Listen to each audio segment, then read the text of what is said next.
A barn stands alone against a Kansas dawn. 50 feet of weathered red boards, silvered at the edges. A running horse weather vane turning slow above 127 years of prairie silence. From a distance, it looks like every other barn in this county, except it is 11 feet too tall for what the walls hold inside. The camera drifts closer, past the sagging porch of a Victorian farmhouse, the color of a snake shedding, past a mailbox no letter reached in 15 years, in through a great sliding door that has not screamed on its hinges since the second week of June. Empty stalls, a coffee cup nobody rinsed, rusted tools laid out by the size a surgeon would use, and somewhere above the loft, behind a wall that should not exist, something is beating. Slow, rhythmic, even. Scrape. Thud. A wound clock is a promise, and this one has been keeping one for 49 years. The trash bag slid across the table on my 20th birthday. Black plastic, 40-gallon size, the kind you use for lawn clippings in October. The caseworker did not look up when she pushed it across the desk. She never had. In 3 years of quarterly reviews, I had never once seen her eyes. That is everything. Linnea, good luck out there. I stared at the bag. 20 years of my life fit inside it. 2 pairs of jeans, 4 t-shirts, one with a small rip near the collar I had never quite learned to mend, a hairbrush with 3 missing teeth, a stuffed rabbit named Button that I had carried since I was 6 years old, when the 3rd foster home let me keep him because their own daughter was allergic to plush, and somewhere at the very bottom, folded inside an old wool sock so nobody at intake would find it and take a share, $137 in wrinkled bills. That was me. That was the whole sum. 20 years, on a scale that could not weigh more than a bag of groceries.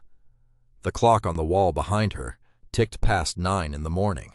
September 14th, my 20th birthday, the exact day the state of Oklahoma decided I was no longer their problem to solve. I picked up the bag.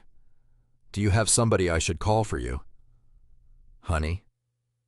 She still did not look up from her keyboard. No, there is nobody. And that was the truth. That had been the truth for 15 years. I walked out of the Oklahoma City Department of Human Services, and I stood on the sidewalk in the September sunshine, and for the first time in my adult life, no living soul on this earth was expecting me anywhere. I would find out 3 weeks later, in a kitchen 400 miles north, that a man I had never met, a man they had told me was dead before I was born, had baked me a chocolate cake every year on that same September 14th for the last 15 years, ate 1 slice on his porch by himself, watched the sunset, wrapped the rest in wax paper and put it in his freezer, in case I ever knocked. But I did not know that yet. On that Tuesday morning, I only knew that I was hungry, and that I was scared, and that I needed to find a room before the sun went down. I found one on I-40, $12 a night at a place called the Rest Easy. The neon E in the middle of the sign was out. The door of my room did not latch properly. Somebody had punched a hole in the bathroom wall the size of a man's fist, and somebody else had tried to patch the hole with masking tape and a page torn out of the phone book. I sat on the edge of the bed and I did not take off my shoes, because if I took off my shoes I would have to admit that I was staying. I ate cold peanut butter straight out of the jar with a plastic spoon. I watched the parking lot from behind a curtain that smelled like cigarette smoke and old rain. The pole lights came on around 8. The moths came for the pole lights. A woman in a red coat and no purse walked past my window 3 separate times and did not look at anything. And I tried, very hard, not to cry, because crying was a luxury for people who had somewhere to be sad. I was 5 years old the last time I had a family. I remember pieces of it. My father's voice reading me a book at bedtime about a bear who could not find his way home. The smell of my mother's rose soap in the bathroom cabinet, even a full year after she was gone. A woman with pale blonde hair standing at our kitchen sink with her back to me, humming a song I never quite caught. My mother, Marisol, died in a car accident when I was 3, rain and a semi and a curve on the highway west of Tulsa. I do not remember her face. Just a warm shape, like the ghost of a hug that never quite finished. My father, Everett Fairchild, died when I was 5. Heart failure, the death certificate said. Sudden, unexplained. He was 34 years old. After the funeral, the woman with the pale blonde hair drove me downtown in a green sedan, and she left me on a folding chair with a paper cup of apple juice. Her name was Marguerite. She had married my father 1 year after my mother's accident.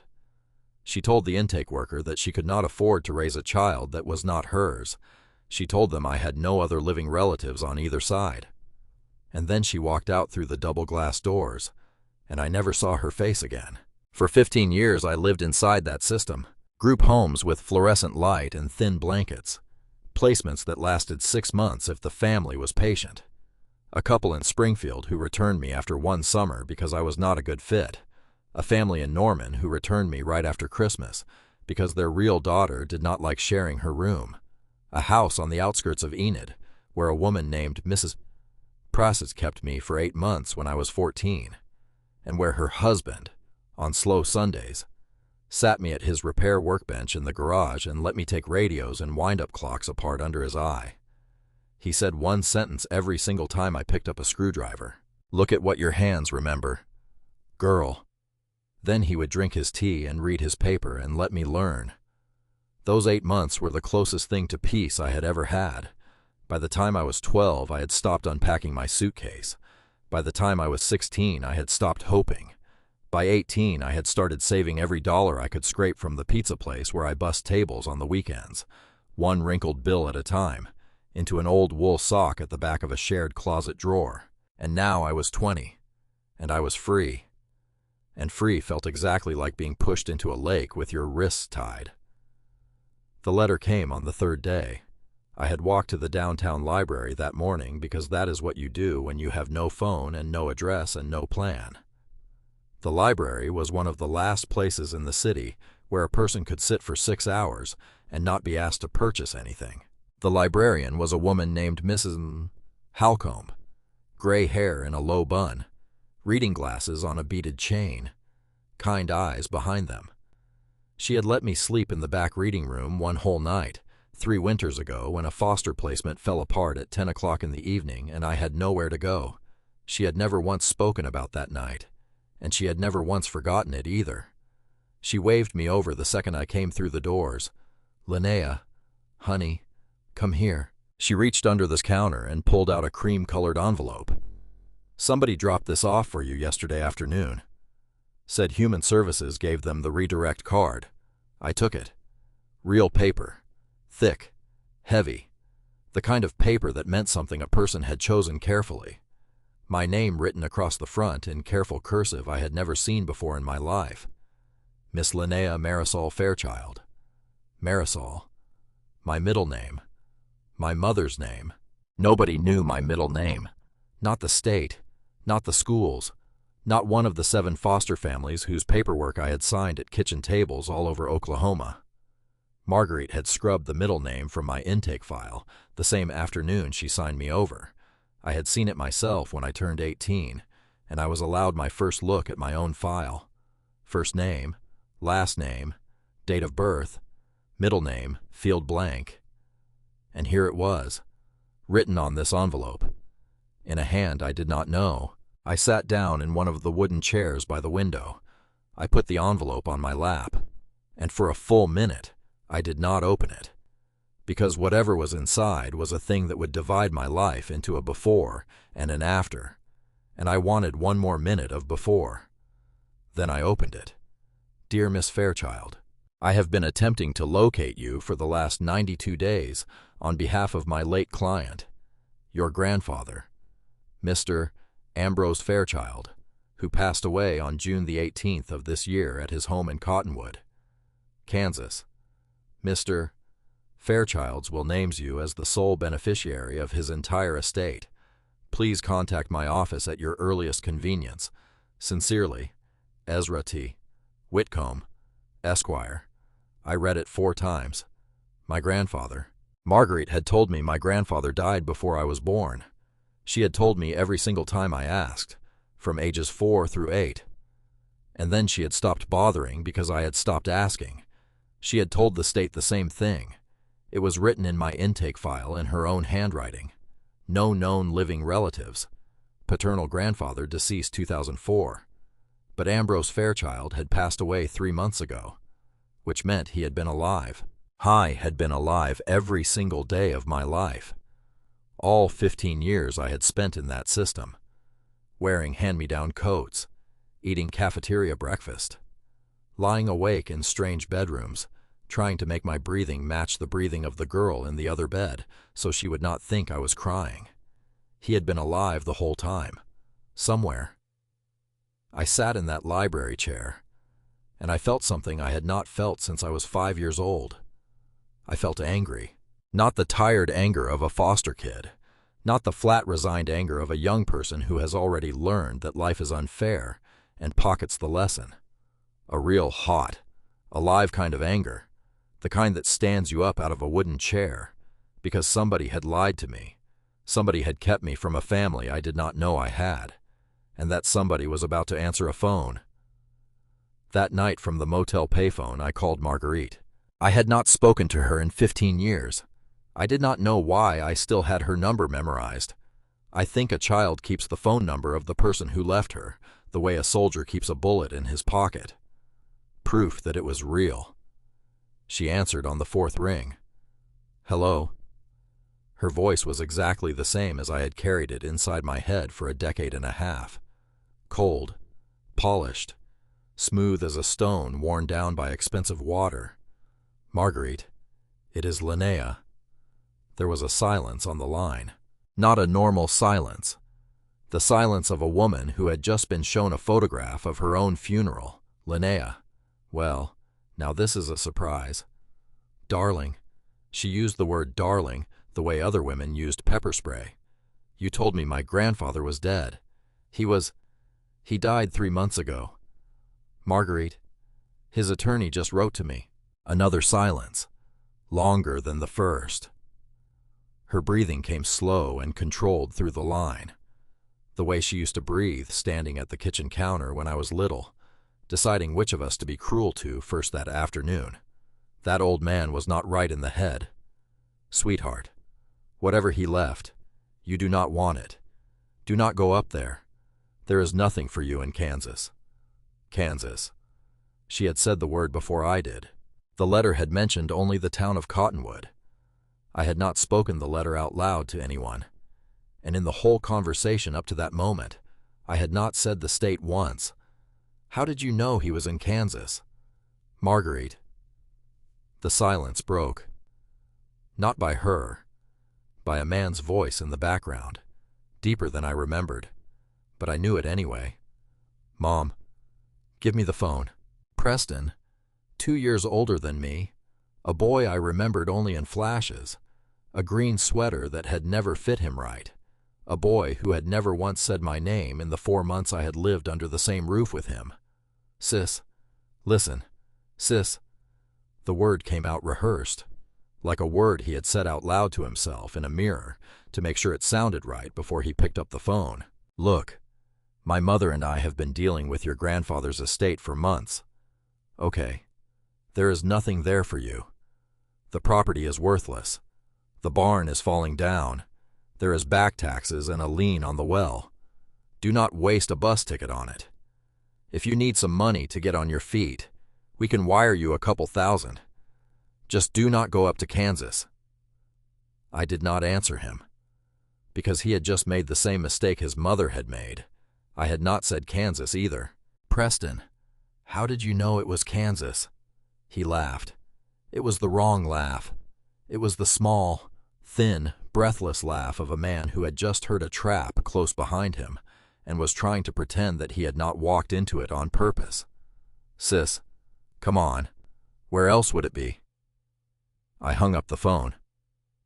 I stood in the motel parking lot in the September Oklahoma dark, and I understood 2 things at once. The first was that Marguerite and Preston had known about my grandfather, not for weeks, for years, maybe. They had watched that property. They had waited for that property. They had known before I knew. The second was that whatever waited in Kansas, they did not want me to have it, which meant it was mine. I bought the bus ticket the next morning, $47 at the Greyhound counter downtown. That left me with less than $100 folded in my sock. But I was going. The bus rolled out at 6 in the evening. I sat by the window with the black trash bag on my lap because I was still afraid to put it under the seat. 14 hours from Oklahoma City to Cottonwood, Kansas, with 3 stops in between. Enid, Wichita, a tiny place called Newton, where an older woman in curlers boarded holding a covered casserole dish wrapped in a green dish towel, and settled 2 rows ahead of me, and slept sitting up with one hand still on the dish the whole rest of the ride. Watching her sleep like that was the first moment I understood a truth I would spend the rest of the trip learning. Some places in this country, a woman does not put her covered dish on the floor even in her sleep, because whatever is inside that dish is going to somebody, and she is going to see it there. I watched Oklahoma turn into Kansas through my own tired reflection in the window glass. The fields opened up like a hand unfolding, corn stubble catching the last of the light, wheat fields the color of a lion's back, little white farmhouses in the middle of nothing at all, with pickup trucks parked in the drive and dogs asleep on the porches, and windmills turning slow against skies I had never in my life imagined. I had never seen a sky like that. Not the sky of a city, cut into squares by rooftops and wires. The sky of God. Blue going to lavender, going to deep aching pink, and the first stars coming out one at a time, like somebody was patiently lighting candles in a dark church. I fell asleep somewhere near the Kansas state line. I dreamed of a porch I had never seen, a white rocking chair, a man's hand resting on the back of it, weathered brown with a small white scar across the knuckle. His face was in shadow. When I woke up, the bus was already slowing. The sign at the edge of town read Cottonwood, Kansas. Population 3,842 souls. Established 1874. The bus hissed to a stop by a feed store with a wooden porch. I stepped down onto the sidewalk with my trash bag in my hand, and I stood in the very last of the sunset light, purple and orange, like a bruise turning into a sunrise, and somewhere out past the edge of town, past the wheat fields, a windmill was turning slow against the sky. I felt something I did not yet have a word for. I had been here before, not in a big way, in a small way, the way a certain smell reminds you of something you cannot quite name, the way a song you have never heard makes the back of your throat ache. I did not understand it then. I would not understand it for 2 more days. Ezra Whitcomb's office was above the hardware store on Main Street. I climbed a narrow staircase that smelled like cedar and old paper, and the faint sweet ghost of pipe tobacco from a pipe nobody had smoked in 20 years. At the top there was a wooden door with a brass nameplate. Ezra T. Whitcomb, Esquire, Est. 1969. He was 78 years old. He wore a flannel shirt under a gray wool cardigan with elbows worn thin. His hands trembled a little when he stood to shake mine, but his eyes were sharp as a hawk, hunting through winter grass. On his desk stood a photograph in a silver frame of a young woman in a blue summer dress. I would learn later that she had died in 1984 of a fever that came on quickly and left the same way. He still spoke of her in the present tense. Miss Fairchild. He held my hand a moment longer than a polite handshake would have needed. I have been waiting for you for a long time. He offered me a chair. He poured me coffee from an ancient percolator on a hot plate in the corner. He did not ask me any of the questions I was used to being asked. He did not ask what my plan was. He did not ask where I was staying tonight. He did not ask whether I had graduated high school. He just looked at me as though I were a person, and it took every single thing I had not to cry into the cup. Your grandfather asked me to give you this, if he passed before he could reach you. He slid an envelope across the desk, my name written on it in the same careful cursive that had been on the outside envelope. He wrote this the first time more than 20 years ago. Miss Fairchild. He rewrote it every 5 years to keep it current. The last version is dated March of this year. March of this year? Yes, ma'am. My hands shook so hard I could barely open the flap. Inside was a single sheet of paper folded twice. My dearest Linnea, if you are reading this, it means I passed before I could reach you. I am so sorry. My girl, I have tried. I have tried every year since you were 5 years old. Your stepmother lied. She lied to you. She lied to the state. She lied to the sheriffs and the private investigators and the church boards and every single person who might have carried a message. I was not dead. I was here. I was here at Blackbird Hollow, waiting for you every sunrise of your life. Come to the farm. Come to the barn. Look under the 3rd floorboard from the door. What I have left there will explain the beginning. There is a great deal more, but it must be found in order. I love you. I have always loved you. From the hour your father called me from the hospital and put you on the phone at 11 minutes old. From that hour, Grandpa. Ezra Whitcomb watched the coffee steam rise between us and waited for me to remember how to breathe. Then he opened a drawer and took out something wrapped in a small square of black velvet. He set it on the desk and he unfolded the corners with the same care a father uses to open a christening blanket. Inside was a brass key, small, old, heavier than it looked. The shape at the top was strange, like a tiny bell hanging from a wire. It was warm from having ridden inside his coat pocket all afternoon. Your grandfather said you would know what to do with it. I picked it up.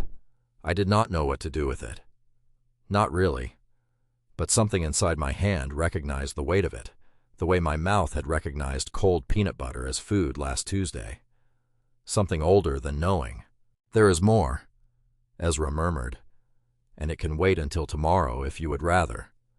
But you ought to hear it today, because tomorrow it will still be true. How much more? He opened a leather folder on his desk. Your grandfather left you Blackbird Hollow Farm, 180 acres, the main house, the barn, the outbuildings, the 12 acres of standing timber down along the creek. He also left you $890,000 in a trust that becomes fully yours on your 21st birthday. Until then, I am the trustee. The property taxes are paid through the end of next year. The house needs work, but it is yours. Miss Fairchild, every board of it. I could not speak. $890,000. 3 days ago, I had $137 folded in a sock at the bottom of a black trash bag. There is one more thing, and this is a thing I did not want to write in a letter. He set his coffee cup down. He folded his hands on top of the leather folder, and he looked at me a long time before he found the words. Your grandfather came for you once. I stopped breathing. You were 8 years old. You were living at the Rosecrest Group home in Tulsa. He drove down there on a Sunday afternoon in October of that year. He stood outside the fence for 2 full hours, watching you play foursquare with 3 other children in the side yard. I was working up the nerve to walk in through the front gate and ask if he could hold you for 1 minute. I did not move. I could not move. The staff came out. They told him he was trespassing. Your stepmother had filed a false protective order the year before, in a county he did not live in, using a lawyer he had never heard of, based on nothing at all. She had never told him she filed it. She had never told the police it existed. She just knew that if he ever tried to reach you in person, that piece of paper would be sitting in the file waiting. I felt the room begin to lean. They made him leave. He drove 1 town over. He pulled his truck onto the shoulder of the highway, and he sat there for 6 hours. That night he called me from a payphone in a town called Miami, Oklahoma. He asked me one thing. He asked me whether there was any legal way in this country for a grandfather to see a granddaughter through a chain-link fence. I told him no, not without her stepmother's permission. He hung up. He drove home, and he never tried in person again. He only wrote letters. The letters he mentioned in his own letter. The letters that had never reached me. Miss Fairchild. Ezra's voice was thick now, too. He was 20 feet from you. One time. In 15 years. And he obeyed a piece of paper that had no legal weight because he was afraid that if he pushed harder, your stepmother would move you again. And he would lose the last thread he had of where you were. He chose you every day of his life. He just chose you quietly. I put my face in my hands, and I cried the way a person cries when a debt she did not know she owed is suddenly paid in full, not just for what I had lost. For the 15 years I had spent believing I was the kind of person no one had ever looked for, because somebody had looked. Somebody had looked and stopped one town away because he loved me too much to make it worse. Ezra handed me a real cotton handkerchief, ironed, his initials embroidered in one corner in dark blue thread. He waited without a single word. He let me sit in his office and become, one shuddering breath at a time, a person who had been loved. When I could breathe again, he stood. Evening is coming on, Miss Fairchild, and I do not want you at that farm in the dark for the first time. Let me drive you now, while there is still enough light left to see the barn. He drove an old blue Ford pickup. The bench seat smelled like pipe tobacco and clean laundry and the faintest whisper of pine sol from the floor mat. We rolled out of Cottonwood on a 2-lane road that ran straight through fields of harvested wheat, the pale stubble catching the last gold of the day. The sky went from blue to lavender to that same aching pink from the bus window. We passed a mailbox that said Barlow. We passed a mailbox that said Kettering. We passed a whitewashed one-room church with its door propped open to catch the evening. Then Ezra slowed the truck and turned onto a gravel road, marked with a black metal sign, Blackbird Creek Road. The gravel popped and shifted under the tires. A pair of red-winged blackbirds lifted from the ditch and beat away across the field. I watched them go until they became small, dark commas against the pink, and then at the end of a long line of oak trees standing dark against the sky. There she was, Blackbird Hollow. The house was Victorian, 2 stories with a wraparound porch and a small round turret on the east side. It had been white once. The paint was peeling now like the skin of a snake shedding in springtime. The porch sagged a little on the north corner. Some of the windows were boarded over with weathered plywood. The garden was gone wild with black-eyed Susans gone to seed, and a rosebush that had climbed up onto the porch rail and forgotten how to come down. But the roof was straight. The walls were straight. Somebody had been paying attention to what mattered, even when nobody was left to see him do it. And behind the house, standing like a cathedral against the last of the wheat, was the barn. The barn was massive. Weathered red boards silvered at the edges. A great sliding door hung on iron rails, deep enough to swallow a tractor sideways. A weather vane on top shaped like a running horse, dark against the pink sky, turning slow. The whole thing looked wrong somehow, taller than a barn ought to be. Too tall for what was clearly a plain 2-story structure inside. I would not know why for 2 more days. My great-grandfather built the original barn in 1898, Ezra told me, coming up beside me at the truck door. Your grandfather Ambrose took the whole thing down to the frame in the summer of 1976 and rebuilt her from the base beams up. Took him 2 full years to do it. He would not let a single soul lift a hammer alongside him. He said he had to do it right. Why? My own voice came out, barely a whisper. Ezra looked at me a long moment before he answered. Miss Fairchild, your grandfather was many things in his life, and I have come to believe he built the 2nd story of that barn to hold every one of them. The wind moved through the wheat. I could hear it. A soft, steady sound like a river passing through a room. Somewhere a coyote called, and somewhere farther off, a second coyote answered him from a mile away, patient and unhurried. I stood in that pink light, and I looked at my grandfather's house, and something inside my chest that had been closed for a very long time cracked open. Not broken, opened. Ezra left me at the door with a bag of groceries, a heavy flashlight, and the phone number to call if anything at all went wrong. He would come by in the morning. He promised. He hugged me at the porch, awkwardly, the way an old man hugs a granddaughter who is not his, but who might as well be. Then he climbed back into his blue truck, and the taillights disappeared down Blackbird Creek Road, one blink at a time. And I was alone inside a house that had been waiting for me for 15 years. I did not go upstairs. I could not go upstairs. Not yet. Whatever waited up those stairs belonged to a life I had not lived yet, and I was not brave enough to open the door.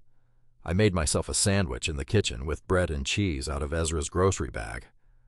I sat down at the round oak table by the window, and that was when I noticed what was already sitting on the table waiting for me.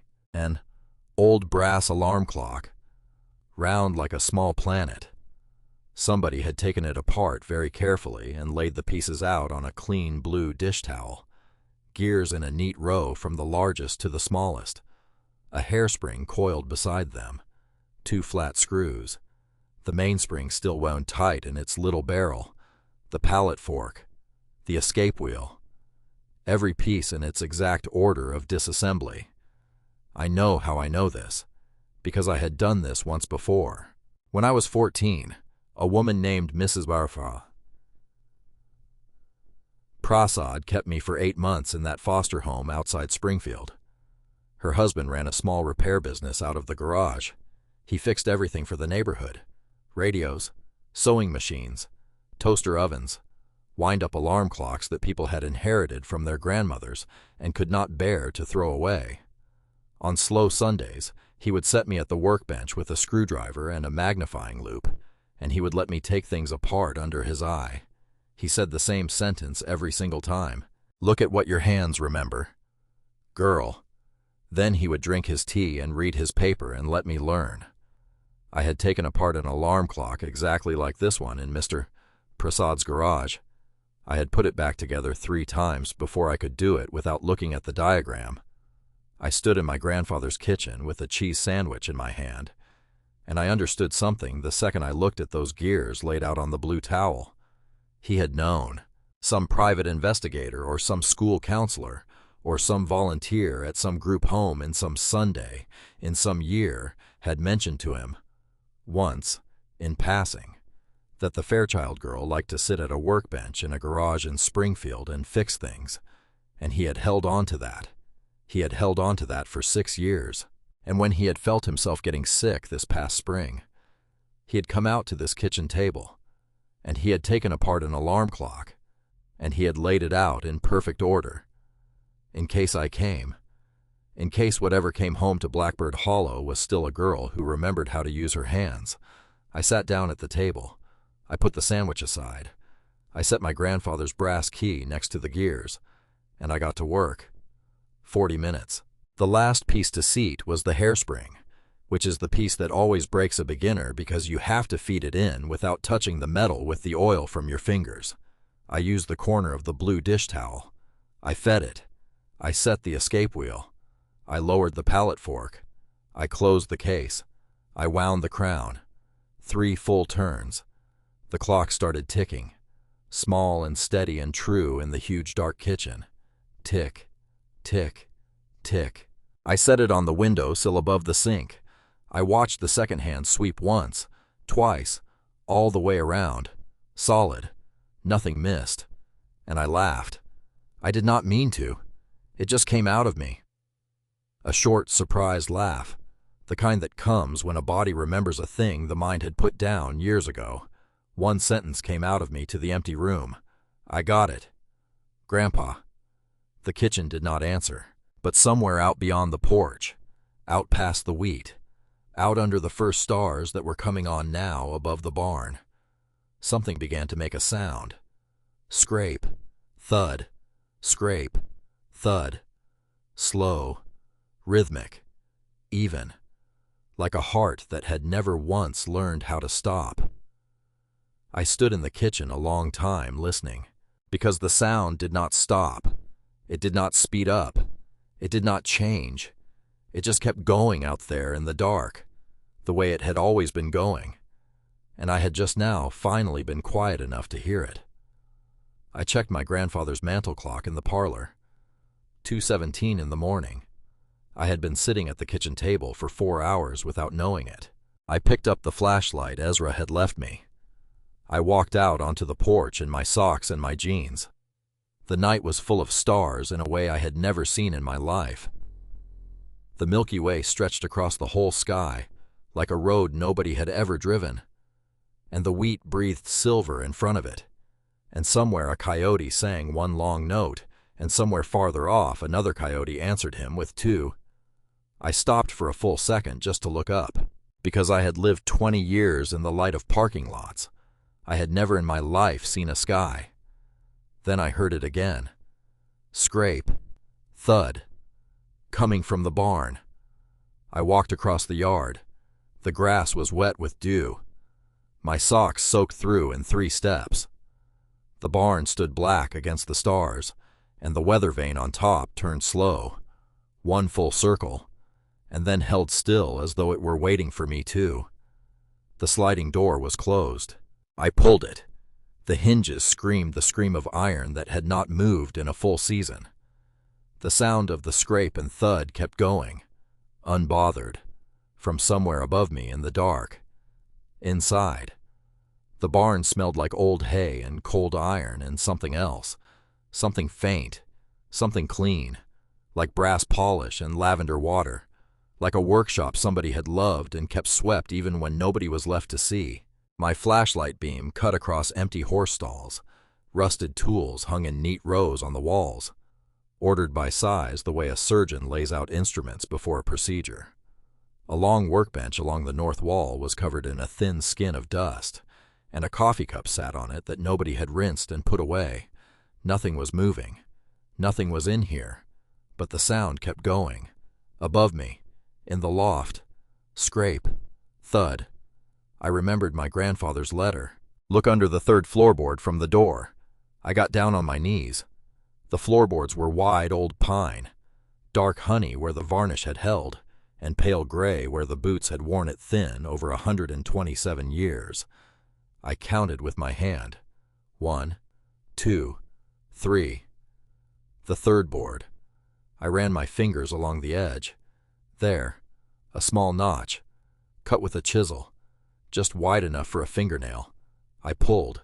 The board came up easily, too easily. It had been made to lift. Some afternoon in the last month of his life, my grandfather had knelt on this floor and fitted a floorboard so a curious granddaughter could open it without a tool. Underneath, in a hollow scooped out of the earth and lined with a piece of tin, was a small metal box. Inside the box, sitting on top of a folded note, was a second brass key, bigger than the first, ornate. The shape at the top was not a bell this time. It was a wheel with 12 spokes, like the face of a clock, cool in my hand and heavier than it looked. I set the key on the floor beside me. I opened the note. My Linnea, if you found this, you have found the beginning. What you are hearing above you has been running since the summer of 1976. It has not stopped in almost 50 years. If you can hear it, that means the mechanism is still true. And if it is still true, that means I am still waiting.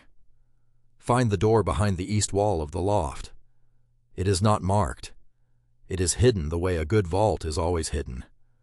What is behind it will explain everything you were never told about our family, and everything I could not put down in a letter that might have been opened by the wrong hands. Take Ezra with you the first time. Take somebody.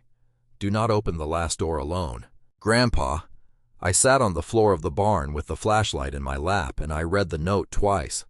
And above me, in the black of a barn that from the outside was very clearly only 2 stories tall, something continued to make a sound like a great mechanical heart. Slow, steady, patient, unhurried. Scrape, thud, scrape, thud. I did not go up. Not that night. My grandfather had asked me not to, and I had learned in the last 3 days that when the dead ask you to wait, you wait. I put the second key in my pocket next to the first. I felt the weight of them together against my thigh, and it was the first weight I had ever carried that felt like it belonged to me. I climbed down out of the barn and I walked back across the wet grass to the house. and I let the stars pour down on my shoulders as I went. I sat on the sofa in the front parlor because I still could not bring myself to go upstairs. I did not sleep. I sat there in the dark with 2 brass keys balanced in my lap, and I waited for the sun. And every few seconds, from somewhere out past the porch, out past the wheat, out past the pink edge of a morning, I could not yet see. My grandfather's heart went on beating for me.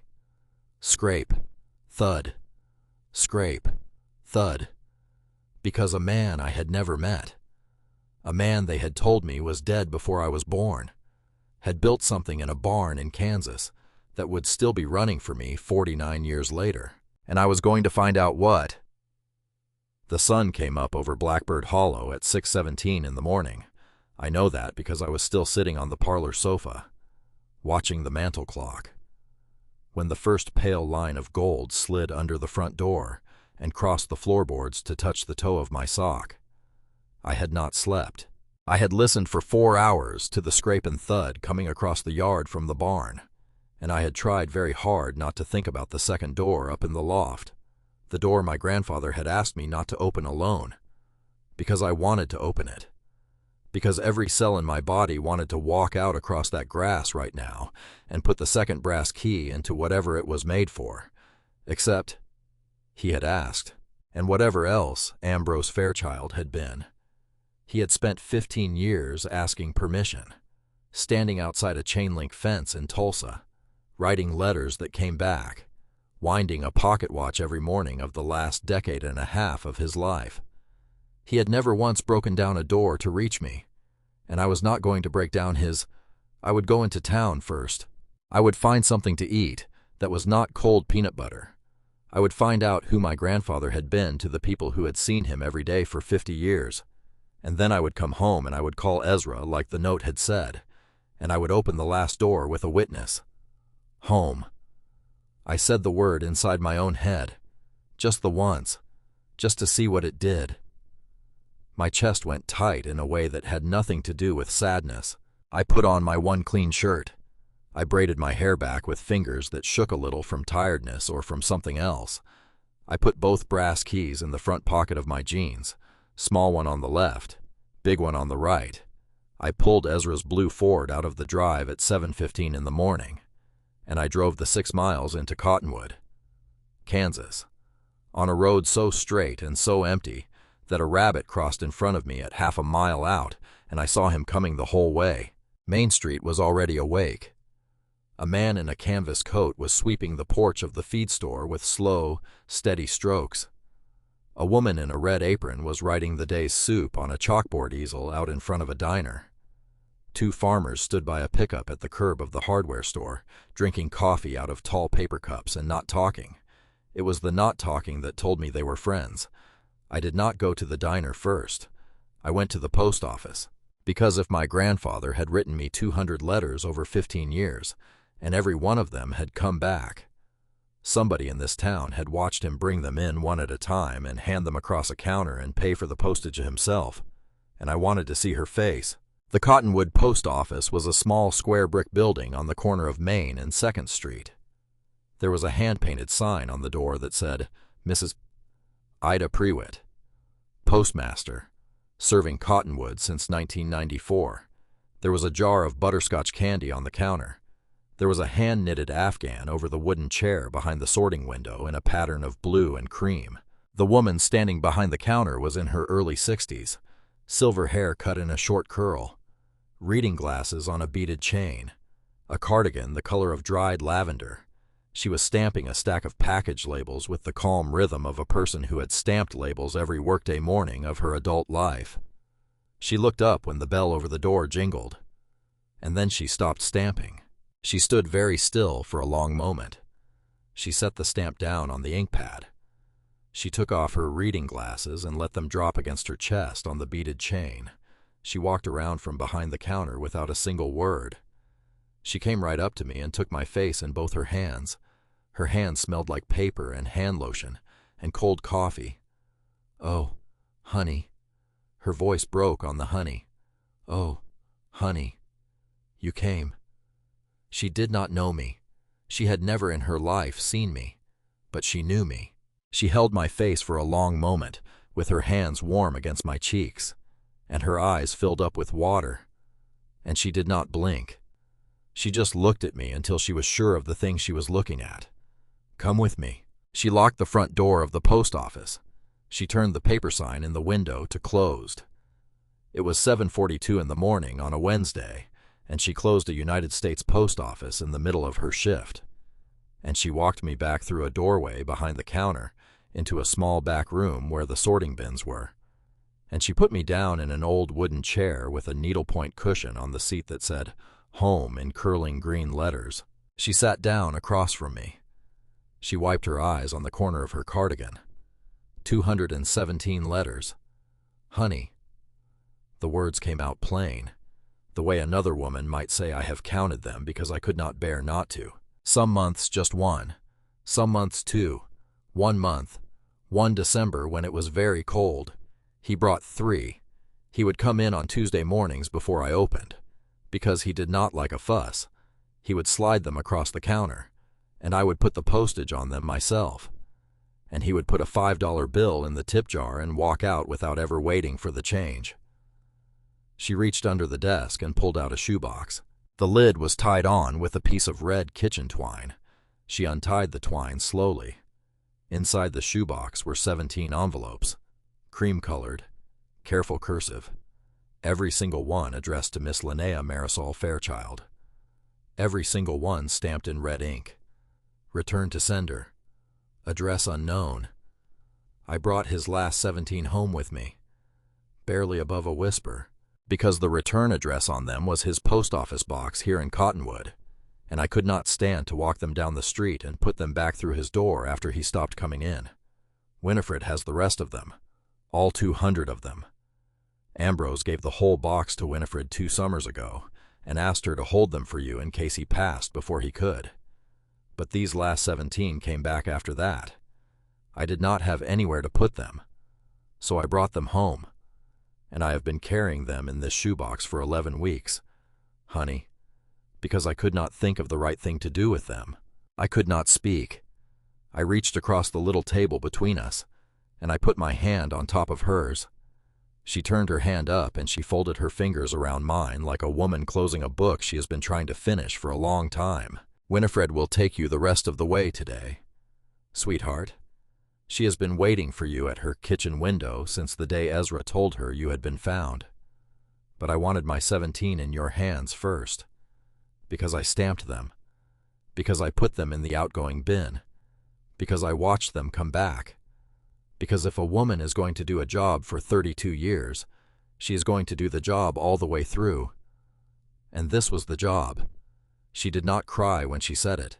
She had already cried her share about this, alone, in this back room, some Tuesday morning when nobody was watching. This morning was the morning she got to hand it over. I sat in Ida Prewitt's back room with 17 envelopes on my lap, and I understood something about small towns that a city girl learns only by accident. A small town keeps count. Everything a person does, that matters. Somebody is quietly keeping count of it, whether the person knows it or not. The stamps, the $5 bills in the tip jar, the Tuesdays. Somebody is keeping count, and when the day comes that count matters, that somebody hands you the ledger. Ida walked me back out through the front. She flipped the sign back to open. She kissed her fingertips and touched them to my forehead once, briefly, the way a woman blesses a child on her way out the door of a church. Alma has been up since 5. Honey, go get you some breakfast. She is going to know it is you the second you walk in. Alma Kettering's diner was 2 doors down. Red vinyl booths, a long counter with round stools bolted to the floor, a pass-through window into the kitchen with a hand-lettered sign above it that read, "Be kind. You are on mile 14 of somebody's hardest day." Alma stood behind the counter in a blue apron over a yellow shirt, late 60s, a gray braid down her back, thick as a rope, hands that had done real work every day of her life. She was pouring coffee for a farmer 2 stools down when I walked in. She stopped in the middle of the pour. She stood very still for one long second, holding the coffee pot suspended over that farmer's cup. The farmer looked up at her. Then he looked back at me. Then he looked back at her. And he set his cup down slow. And he did not say a word, because he understood something was happening that he did not need to be inside of. Alma set the coffee pot down. She came around the counter. She did not touch me. She stood in front of me with her hands loose at her sides, and she looked at my face the way a woman looks at a photograph she has been carrying inside her wallet for so many years. The edges are worn soft. You have got his mouth. Low, steady, same shape, same little downturn at the corner when you are trying not to cry. He used to make that face at me across this counter every year on the 14th of September. She turned to the farmer at the counter. Emmett, move down, too. Girl is going to sit at his stool. The farmer moved without a word. He picked up his coffee cup and his ball cap, and he moved himself 2 stools to the right, and he did not look at me while he did it, because he understood that where I was about to sit was a chair that had held 40 years of my grandfather. Alma patted the stool. Sit down, sugar, eat something, and let me tell you a story about a man and a cake. I sat down on my grandfather's stool. She poured me coffee. Black, because that was what he took. She did not ask. Every September 14th for the last 15 years, she went on, wiping down the counter in front of me with a rag that smelled like bleach and lemon. Ambrose Fairchild came into this diner at 8 in the morning, and he ordered 2 eggs over easy and a slice of wheat toast, and 1 slice of chocolate cake with blue icing, and he ate his eggs, and he drank his coffee, and he ate his cake very, very slow, and then he looked up at me across this counter, and he said the same sentence he had said the year before. She stopped wiping. She looked at me. Alma, one of these days that girl is going to walk through that door. I could not lift the coffee cup. My hands would not. And you did. Honey, you did. She reached across the counter and put one weathered hand on top of both of mine, and she held them still. He was right. Plain, like she was telling me the weather. She let go. She stepped back. She turned to the pass-through window and she called out to the back. Roy, 2 eggs over easy, wheat toast, and warm up that last slice of cake in the icebox, the one on the second shelf. She turned back to me. I have been keeping 1 slice in that icebox since June. Sweetheart, it was his last one. I told myself I would eat it after the memorial. Then I told myself I would eat it after the will was read. Then I told myself I would just leave it in there and let it get freezer burn and throw it out, because eating it would mean he was really gone. But it is not for me to eat, is it? It never was. She set the plate in front of me. A slice of chocolate cake with blue icing, 12 weeks old, freezer burned around the edges. The blue icing had faded to a pale seafoam. It was the ugliest slice of cake I had ever seen in my life. I ate it very slowly. Alma stood on the other side of the counter with her hands folded, and she watched me eat it. And she did not say a single word until I had finished the last bite.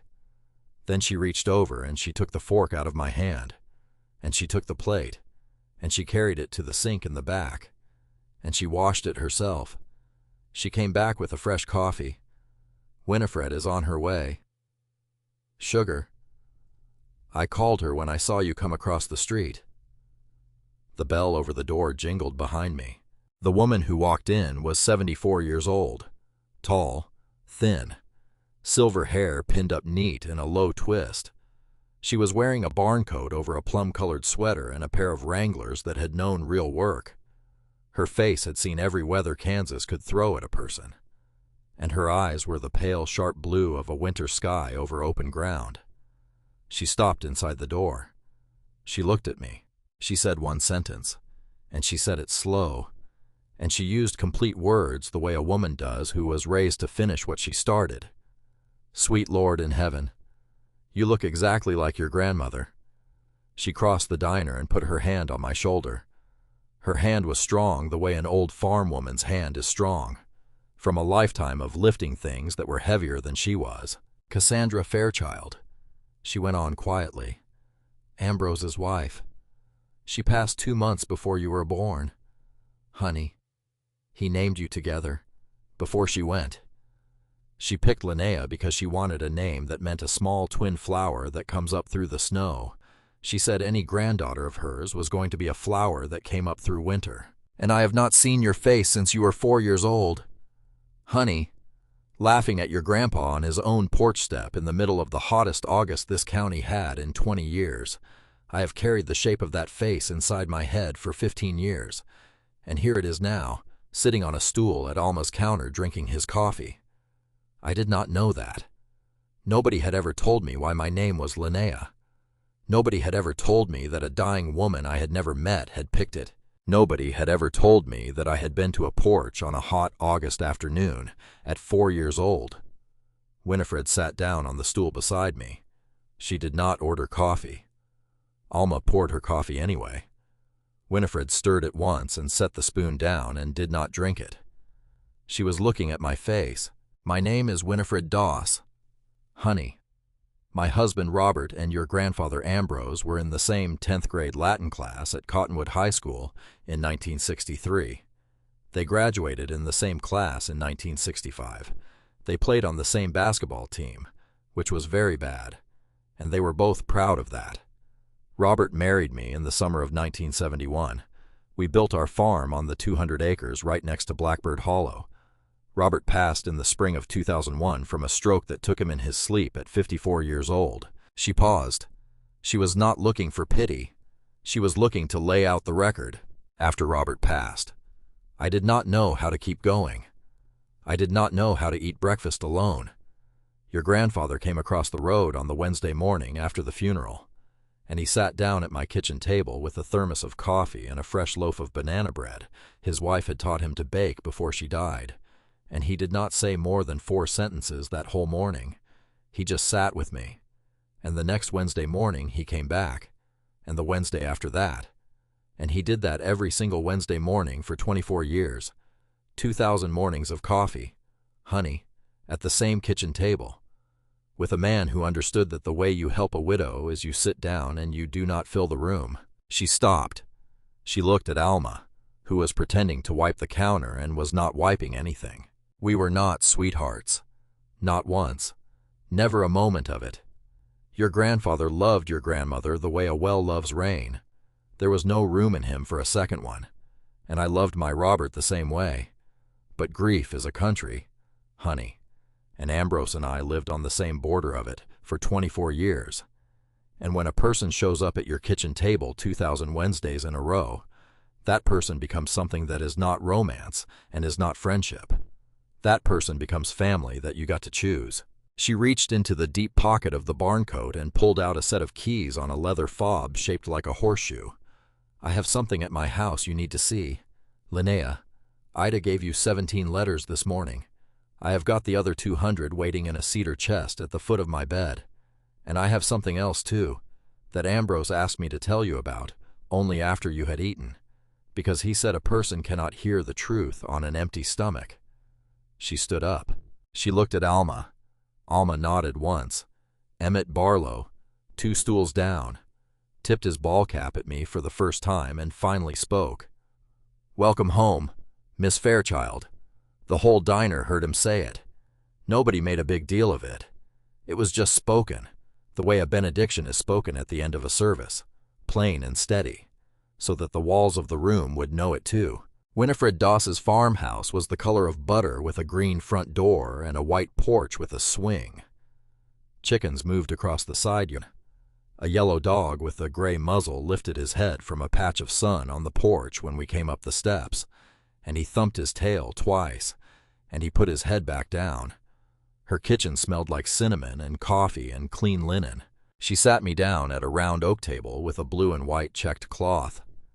She poured us both fresh coffee from a percolator that hissed. She set a plate of oatmeal cookies between us. She did not touch her coffee. She got up and she left the room, and I heard her open a chest in the next room, and I heard the soft sound of an old wooden lid lifting. and she came back into the kitchen carrying a large cedar box with a brass latch. She set it on the table between us. She undid the latch. She lifted the lid. Inside were the letters, 200 of them, cream-colored envelopes, every single one addressed in the careful cursive I already knew now. Every single one stamped "Return to Sender" in that same red ink. They were stacked in bundles of 12, tied with the same red kitchen twine Ida had used on her shoebox. Winifred did not touch them. She sat back and she let me look. I lifted one. The postmark was August of 2011. I would have been 6 years old. I would have been living at a place called the Willow House Group Home in Ardmore, Oklahoma. I remembered the wallpaper, yellow ducks on a pale blue background. I remembered the smell of the shampoo they gave us, which was the color of Windex. I opened the letter. My Linnea, today is your 6th birthday. I do not know what you look like now. I do not know what your favorite color is. I do not know whether anyone is baking you a cake. But I want you to know that in a town called Cottonwood in the state of Kansas, an old man baked a cake this morning with your name written across the top in blue icing. And he ate one slice on the porch. And he watched the sun go down over the wheat. And he thought about you the whole time. Happy birthday, my beautiful girl. I love you more than the whole big Kansas sky. There is more of you than there is room in this letter for. Grandpa. I folded the letter back into the envelope. I picked up another one at random. October of 2016. I would have been 11. Today it snowed for the first time this year in Cottonwood. Not much of a snow, just enough to dust the fence line. I made a snowman in the front yard, and I put your grandmother's old red scarf on him, because she used to love a red scarf.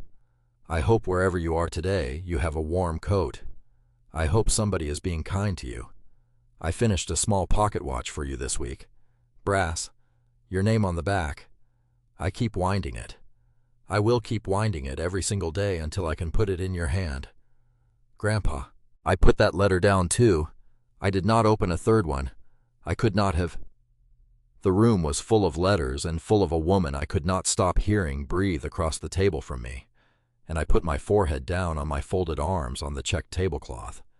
And I made a sound I did not recognize as my own. Winifred moved her chair.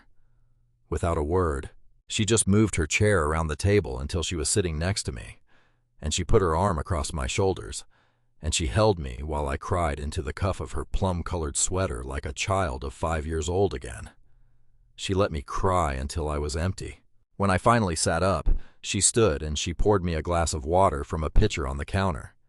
She set it in front of me. She sat back down. She waited for me to drink it. Then she folded her hands on the checked tablecloth in front of her, and she said the sentence she had been holding all morning. Honey, there is one more thing. Something Ambrose was afraid to put down on paper. He told me a week before he passed, and I have been carrying it since June. And I need to tell you today, right now, at this table, because it is not safe for you to be at that farm without knowing. Tell me. Your grandfather did not die of a natural cause. Linnea was killed, and he knew it was coming. The kitchen went so quiet I could hear the tick of a clock in the front room and the slow breathing of the yellow dog out on the porch. Winifred took a breath. Ambrose got sick in March. Not slow the way an old man gets sick. Fast and wrong. In a pattern he did not recognize in his own body. His heart started skipping beats. He got weak in his hands. Dr.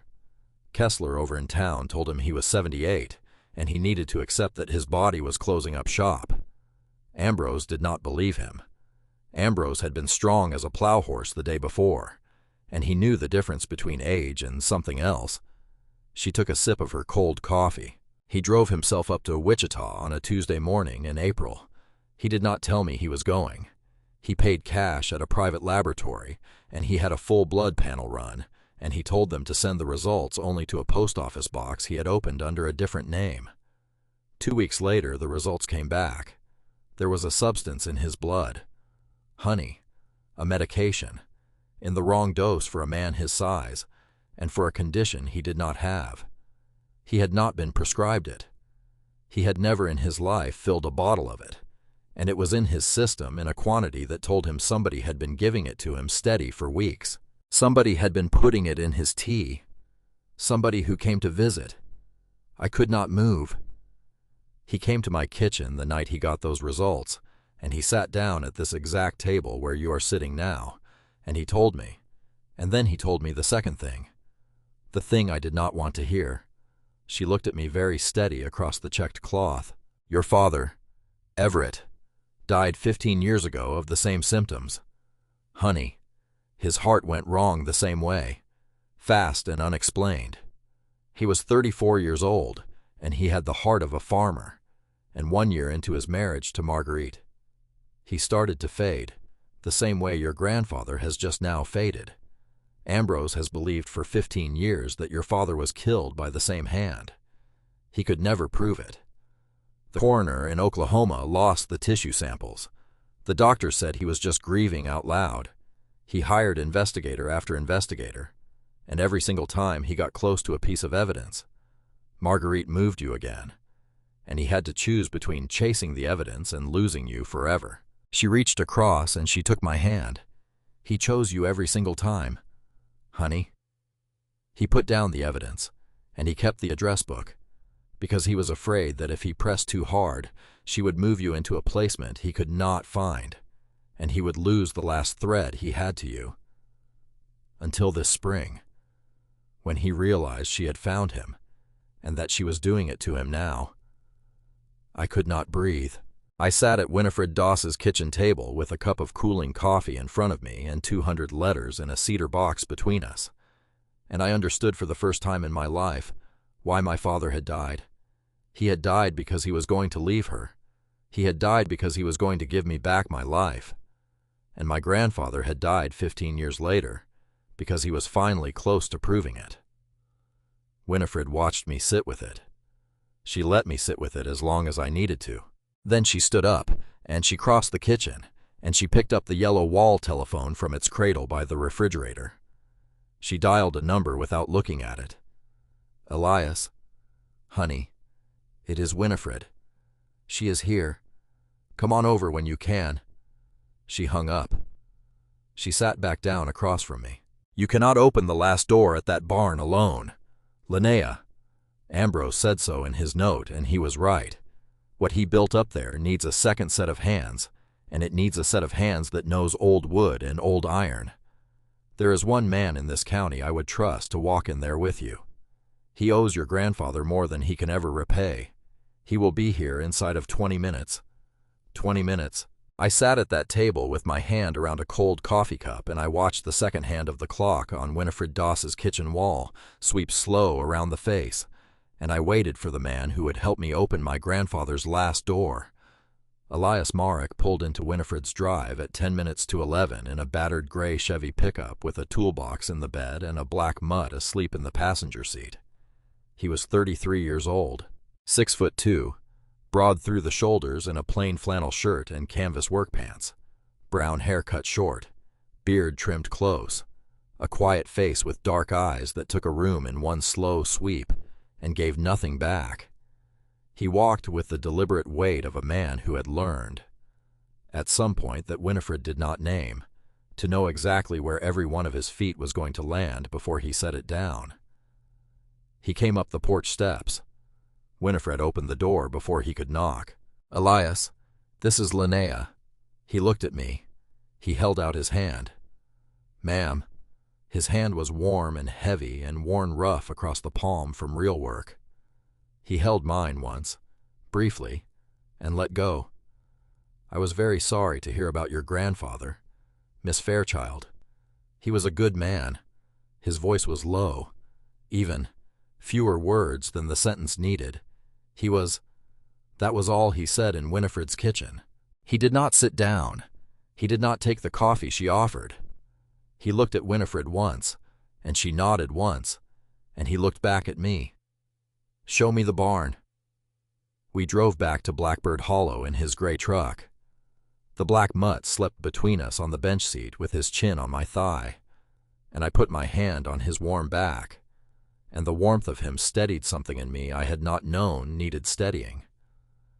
Elias did not fill the drive with talk. He drove with both hands on the wheel, and he looked at the road. And once, only once, he looked over at the horizon where the wheat rolled away to the east.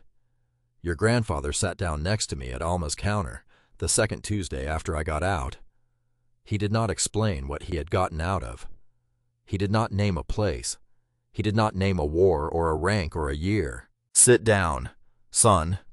And he asked me what I knew about the stars. He said the stars do not care where you have been. They just keep on shining. He said, "You do the same." And I did. I watched his hands on the wheel. They were not shaking. That is the only speech I have made in 3 years. "Miss Fairchild, I owe him. Whatever you need is already paid for." We pulled up in front of the barn at 11:20 in the morning. Elias got out of the truck. He stood in the drive with his hands loose at his sides, and he did not walk up to the door. He walked backwards. He walked 20 steps backwards from the front of the barn, and he stopped, and he tilted his head back all the way, and he looked up at the peak of the roof for a long time. The weather vane on top turned slow in the little morning wind.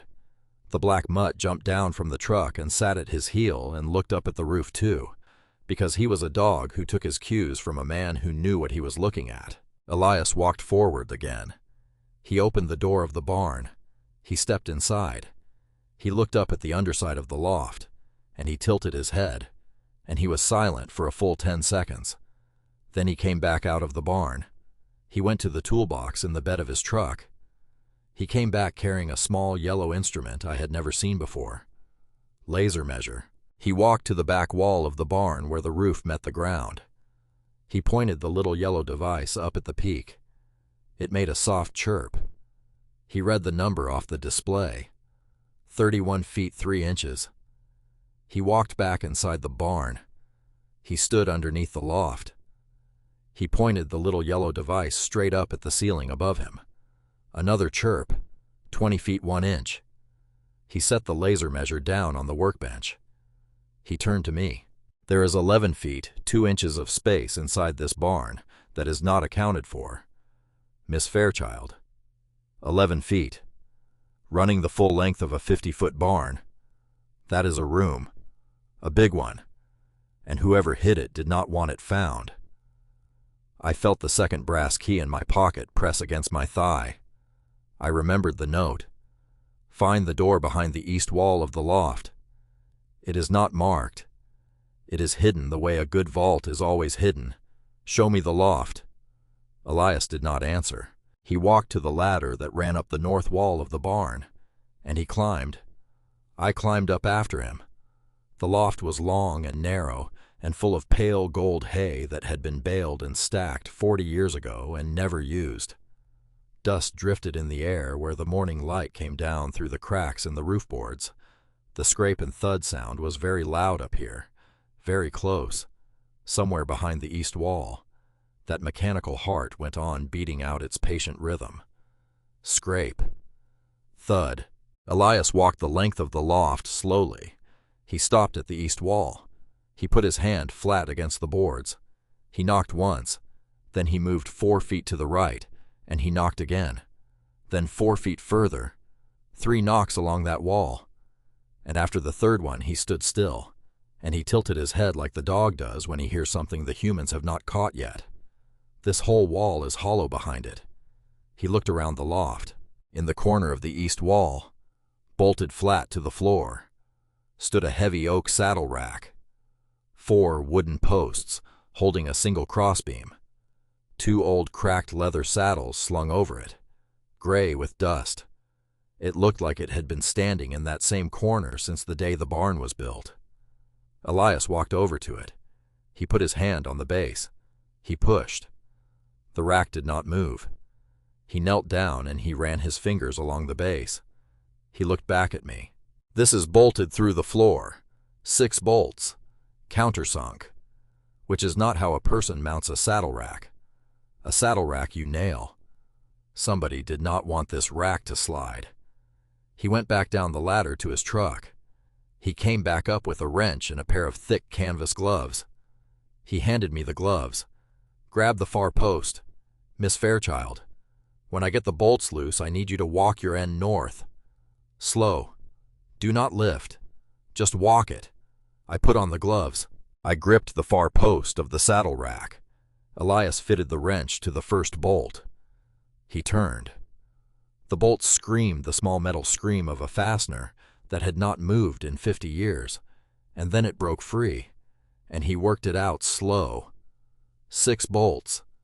12 minutes of steady work. The saddle rack rocked a little as the last bolt cleared the floor plate. "Walk your end." We walked it. The oak was heavy. The dust rose. My arms shook. I did not stop. We slid the saddle rack 4 feet north along the east wall of the loft, and then Elias set his end down on the floor, and he stepped back, and he looked at what had been hidden behind the rack for 49 years. There, one quiet word. I stepped forward, cut into the east wall of the loft, so cleanly that if you had not known to look, you would have walked past it every day of your life. Was a door. A perfect rectangle in the wood grain. No hinges showing. No knob. No handle.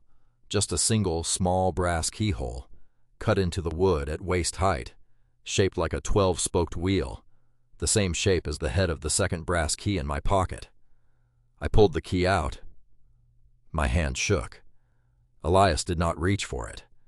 He stood beside me and he waited, because he was a man who understood that some doors a person has to open with her own hand, or the opening does not count. I fitted the key into the keyhole. I turned it. The lock made a sound like a small brass bell struck once inside a wooden box, deep, true, somewhere behind the door. A heavy iron mechanism dropped into place, and a rush of cold air came out from between the door and the frame, and the door swung inward on hidden hinges as smoothly as the door of a cathedral opening on the morning of Christmas. The air that came out of that room smelled like brass, like paper, like lavender, like a workshop somebody had loved and kept swept every single day of 49 years, right up through the second week of June. Elias turned on his flashlight. Behind the door was a wooden staircase, narrow, steep, every tread polished smooth by the same pair of boots going up and coming down for half a century. Whatever is in there, we go in together. Stay behind me until we know what we are looking at. I nodded. I stepped through the door. I climbed my grandfather's staircase. Halfway up the flashlight beam caught something above our heads, and light came pouring down onto the stairs, and I looked up and I let out a sound I did not know I could make. The hidden third floor of the barn was a cathedral of brass and glass, a vast open room, lit from above by a single enormous skylight that from the outside must have looked like nothing more than a vent. Morning light poured down through it like honey. The walls were lined with hundreds of clocks, grandfather clocks standing shoulder to shoulder like guardians, pocket watches laid out on beds of dark blue velvet, ship's chronometers in polished mahogany cases, small painted clocks with dancing figurines, wall clocks with the phases of the moon, regulator clocks, mantel clocks, cuckoos with their little doors held quietly shut. Every clock in that room told the exact same time. Every clock was still running, and in the center of the room, dominating everything, rose a great brass cylinder 12 feet across and 11 feet tall, from a wooden platform on the floor all the way up to the underside of the skylight. Below it, running along a curved wooden track worn smooth by half a century of steel on wood, a heavy iron block swung slow on a chain. Scrape, thud, scrape, thud. That was the sound. That was the heartbeat of the barn. That was not a ghost, and it was not a stranger, and it was not the wind. That was my grandfather's clock, still keeping his time, still keeping mine. Elias let out a long, slow breath beside me. "Miss Fairchild," very quiet. "Your grandfather was not a man who fixed clocks. Your grandfather was an artist." I walked slowly through the workshop. I let my hand trail along the brass wall of the great cylinder as I passed it. The brass was cool and smooth as a river stone that has been rubbed 100 years by water. On the workbench nearest the skylight sat a leather-bound book the size of a family Bible. Its cover was embossed in real gold leaf that had gone soft with time. Ambrose W. Fairchild. Client Register. I opened the book. I turned the pages slowly, one at a time. The paper was heavy cotton bond. The entries were written in that same careful cursive I already knew by heart. Vault installed private residence, Ponca City, February 1978. Wall safe, ranch house, Flint Hills, Kansas, September 1981. Climate-controlled compartment, private library, Omaha, Nebraska, April 1984. Concealed floor cavity, ranch office, Osage County, Oklahoma, November 1989. Perimeter safe with time delay, oil family residence, Bartlesville, June 1993. Steel-walled document room, cattle operation, Chase County, Kansas, spring of 1997, and on and on and on. 50 years of neat entries, no dynasty names, no headline surnames, just the plain professions of the Midwest laid out in a row: oil, cattle, grain, railroad, small handwritten notes in the margins in pencil. Client prefers north-facing dial. Client requests removal of interior lock, replacement with pendulum key. Client requests brass fittings only, no nickel. My grandfather had not just built clocks. My grandfather had spent 50 years building hidden vaults for the kind of quiet Midwest families whose fortunes did not fit inside a bank. He had built them by hand. He had told nobody in Cottonwood. Not Alma. Not Ida. Not Winifred. 50 years of a second life, kept behind an oak saddle rack in the loft of a barn. I turned to the last page in the ledger. The entry was dated November of 2010, the month before my father died. Everett Fairchild, Blackbird Hollow Farm, client class family, beneficiary of record, L. M. Fairchild, sole and only. Contents sealed and sworn. I read the entry 4 times before I understood what I was reading. My father had been my grandfather's last client. My father had walked out to this barn in November of 2010, 1 month before he died, and he had asked his own father to hide something in a vault built for me. I sat down on the workbench, hard, because my legs had stopped holding me up. Elias came and stood beside me. He read over my shoulder, and he read it twice, and then he set his flashlight down on the workbench and he put his hand on the edge of the wood beside my hip. Not on me. Just close. Miss Fairchild, whatever is behind the door of that vault was put there by your father for you, before he knew he was going to run out of time. I stared at the great brass cylinder in the middle of the room, because I understood now that it was not a decoration. It was not an ornament. It was the door. I stood up. I walked over to it. I walked around it once, slow, the way a person walks around a horse she has never met to see whether it will let her come close. There was no keyhole in the brass. There was no dial. There was no combination wheel. There was no handle. There was only a small iron bucket hanging from a secondary chain on the west side of the cylinder, and beside the bucket, mounted on the wall of the workshop, was a black chalkboard. On the chalkboard, written in white chalk that had somehow survived 49 years of Kansas humidity, was a sentence and a formula. The door yields only to the rhythm of time. The pendulum must swing at a period of 4.22 seconds. Calculate the required mass. Underneath was a physics formula I could not have read on the best day of my life. Elias came around the cylinder and stood beside me. He read the chalkboard once. Then again, he tilted his head. He built a door that only opens if you understand him. Very quiet. This is beautiful. Can you solve it? He rubbed the back of his neck. I can try. I have got 2 years of engineering school and 8 years in the Navy. I can try. But if I am wrong, I do not know what happens. Your grandfather does not seem like a man who left a wrong answer without a consequence. Try. I took a small notebook out of his back pocket. He took a stub of a pencil out of behind his ear. He sat down on the workbench where I had just sat, and he wrote for 10 full minutes without a word. The pencil scratched. The pendulum on the great cylinder went on with its patient scrape and thud. The hundreds of clocks on the walls ticked in perfect unison around us. Finally, Elias stood up. He picked up an iron weight from a rack near the wall. 10 kilograms. He set it in the bucket. He stepped back. The pendulum began to swing a little faster. He watched it for a full 30 seconds. Then he added a 5-kilogram weight. 15 kilograms total. The pendulum swung faster still.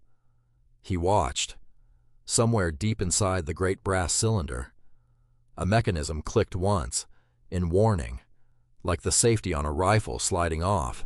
A thin jet of red ink shot out of a small hidden nozzle on the side of the cylinder and splattered the workbench half an inch from Elias's hand. He jumped back. Warning shot.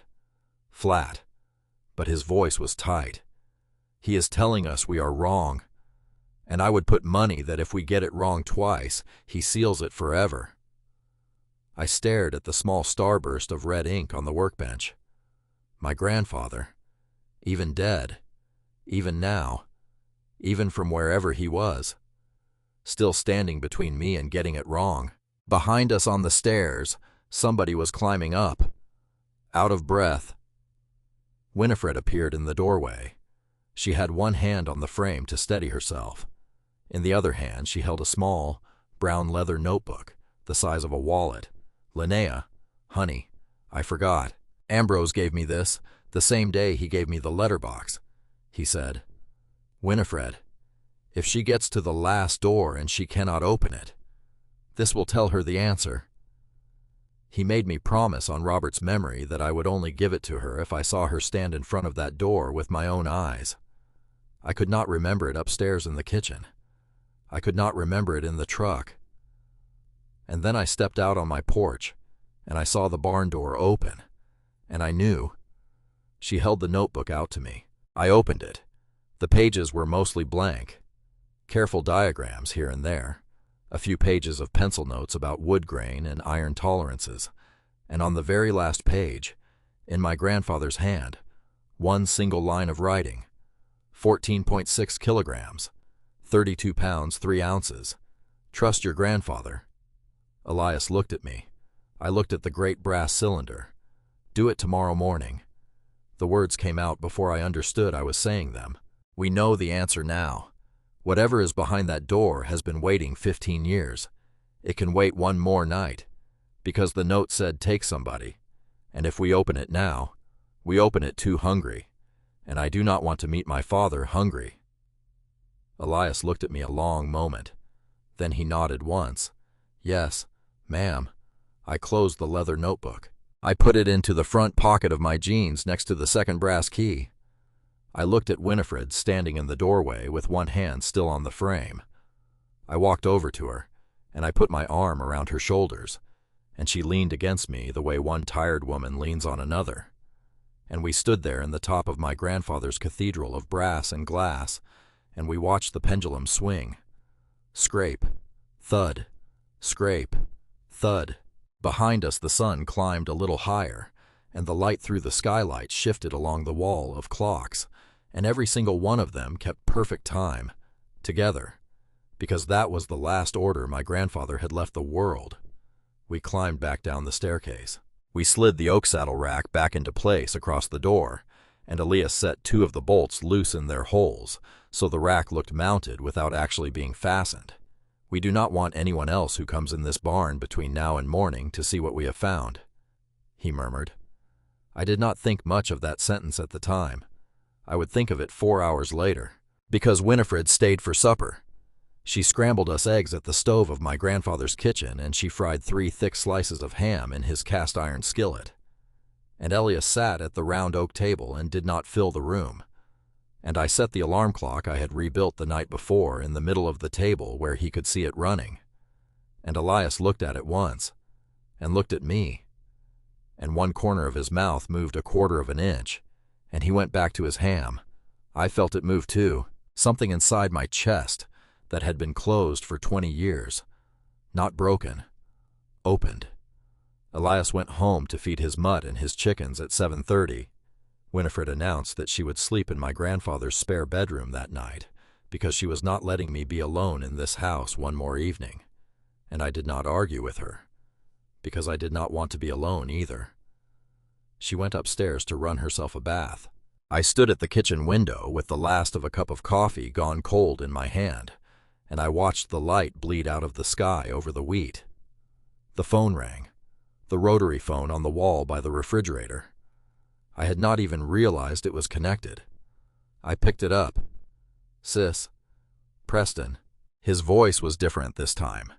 Not slick, not warm, not the rehearsed sis of the payphone call 3 nights ago. This was thin, fast. Underneath it, a man's voice I did not recognize said something too low to catch, and a car engine was running. "Sis, listen to me. My mother and I are on the road. We are coming to Cottonwood. We will be there tomorrow night. We know exactly where the farm is. We know what he built for you. We are going to have a family conversation about this. Just family. Do you understand me?" I did not answer him. "Do not call the police. Sis, my mother would not like that. And you have already seen what happens to people my mother does not like." The line clicked. He was gone. I stood at the kitchen window of my grandfather's house with the receiver still in my hand, and I looked out across the front yard, and out past the porch, and out past the mailbox at the end of the drive.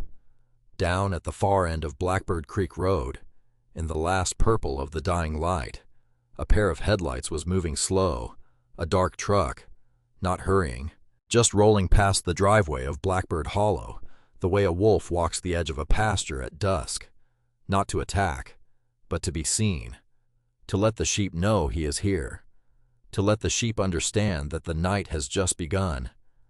I set the phone back in its cradle. Upstairs, Winifred was running her bathwater and humming something low that I could not quite make out. Above the fields, the first star came out, and somewhere out beyond the porch, out past the wheat. In the loft of a barn my great-grandfather built in 1898, and my grandfather rebuilt to hold a vault I would open at sunrise, the great brass pendulum went on, beating out its steady, patient rhythm. Scrape, thud, scrape, thud. They had come early. They had come tonight. I stood at the kitchen window with the receiver in my hand for a long time after Preston's line clicked dead. The dark truck at the end of Blackbird Creek Road had rolled past the mailbox once, slow, and then the taillights had disappeared around the bend that led out toward the old grain elevator. It had not stopped. It had not turned in. It had only looked at me, but something in the way it had looked at me told me it would be back. Upstairs, Winifred was still humming to herself in the bath, some old church hymn about a river she was going to cross when she was ready. The pipes ticked in the walls, the way pipes tick in old houses. The alarm clock I had rebuilt sat in the middle of the kitchen table, and it went on ticking too, small and steady, and the great brass pendulum out in the loft of the barn kept its patient scrape and thud out beyond the porch. I looked at the receiver in my hand. I did not call the police, because Preston had told me not to, which meant I had to, but I had to call the right one. I hung up the phone. I turned it back over, and I picked up the receiver again, and I dialed the number Ezra Whitcomb had written on the inside of a matchbook and pressed into my palm the day before. I dialed slow because my hand was shaking, and the third and fourth digits came out wrong, and I had to hang up and start again. Ezra answered on the second ring. "Miss Fairchild." His voice was not sleepy. It was 7:45 in the evening in Cottonwood, Kansas, and Ezra Whitcomb was a 78-year-old man who had gone to bed at 9 o'clock every night of his adult life, and he was already dressed for it. But when he heard my voice, he sat up. "Miss Fairchild, tell me." I told him. I told him about the phone call. I told him about the truck. I told him what Winifred had said at her kitchen table about the medicine in my grandfather's tea and about my father dying of the same symptoms 15 years ago. I told him about the vault we had found behind the saddle rack, and about the answer we had for the pendulum, and about the letter from my father written into the client register in November of 2010. I told him I did not know who I was allowed to call. Ezra was quiet for a moment. "Miss Fairchild," very carefully, "I have been a lawyer in this county for 56 years.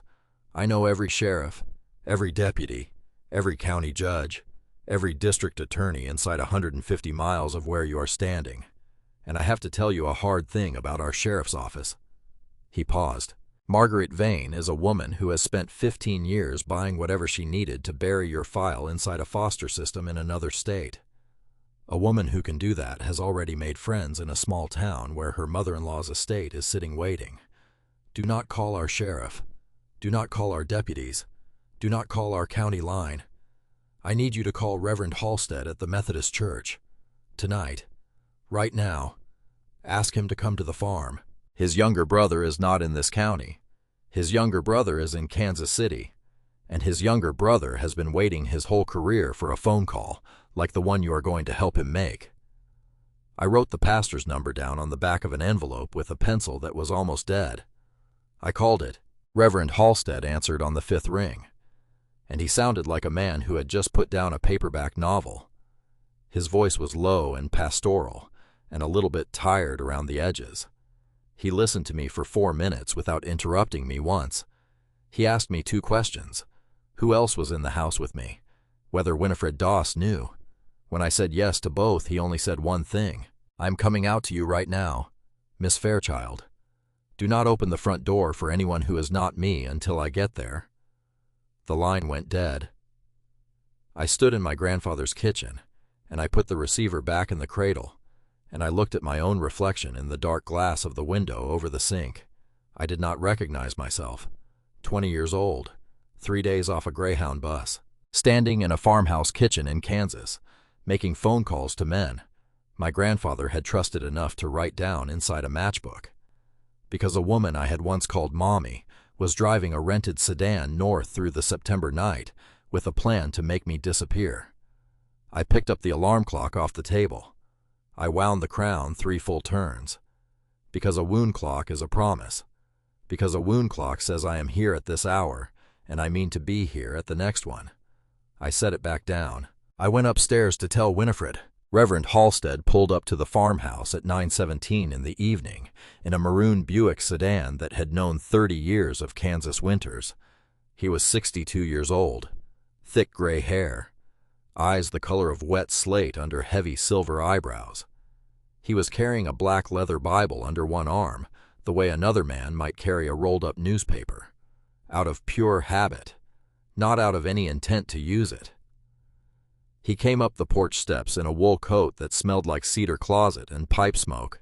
Behind him, 10 minutes later, came Elias, back in his gray pickup, because Winifred had called him without asking me. Behind Elias, coming down Blackbird Creek Road with headlights, she had cut a quarter-mile back and coasted in on the last of her momentum, came a plain gray Chevrolet sedan carrying 3 people I had never met. The woman who stepped out of the driver's seat was 45 years old, steel gray hair cut short to just below her ears, a dark navy suit under a black wool coat, a silver badge clipped to her belt at hip level. Her face had the specific unreadable calm of a woman who had spent 20 years listening to men lie to her and had lost the ability to be surprised by any of it. She held out her hand at the porch step. "Miss Fairchild, Special Agent Simone Redfern, Kansas City Field Office." Her voice was flat and even, the way a well-tuned engine is flat and even. Nothing extra, nothing missing. Behind her came a younger agent named Ramirez, dark hair pulled back, kind mouth, sharp eyes, and a broad-shouldered man named Dean, who did not speak at all, and who set himself in the corner of the parlor and did not move from it for the next 4 hours. We spread it out on Winifred's kitchen table, because Winifred's kitchen table was where the letters had been read, and where the first true thing had been said, and where it seemed correct now for the last true things to be laid down, too. Winifred put a fresh pot of coffee on the stove without asking anybody. I brought Simone Redfern the leather satchel from my grandfather's vault. Elias and Winifred and I had gone out to the loft at 8:30, and I had cranked the pendulum myself to the correct weight, and the vault door had swung open the way I had seen it in my head, and I had walked in alone, and I had brought out the satchel and left the rest untouched for morning. Simone read. She read for 2 hours. She did not lift her head. Ramirez sat beside her taking neat notes on a yellow legal pad. Dean stood in the corner of the parlor and looked out the window into the yard. Winifred poured coffee.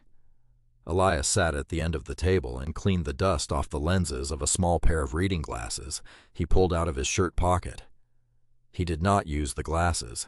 He just cleaned them. It was the thing his hands needed to do. When Simone finally lifted her head, she looked at me across the kitchen for a long moment before she spoke.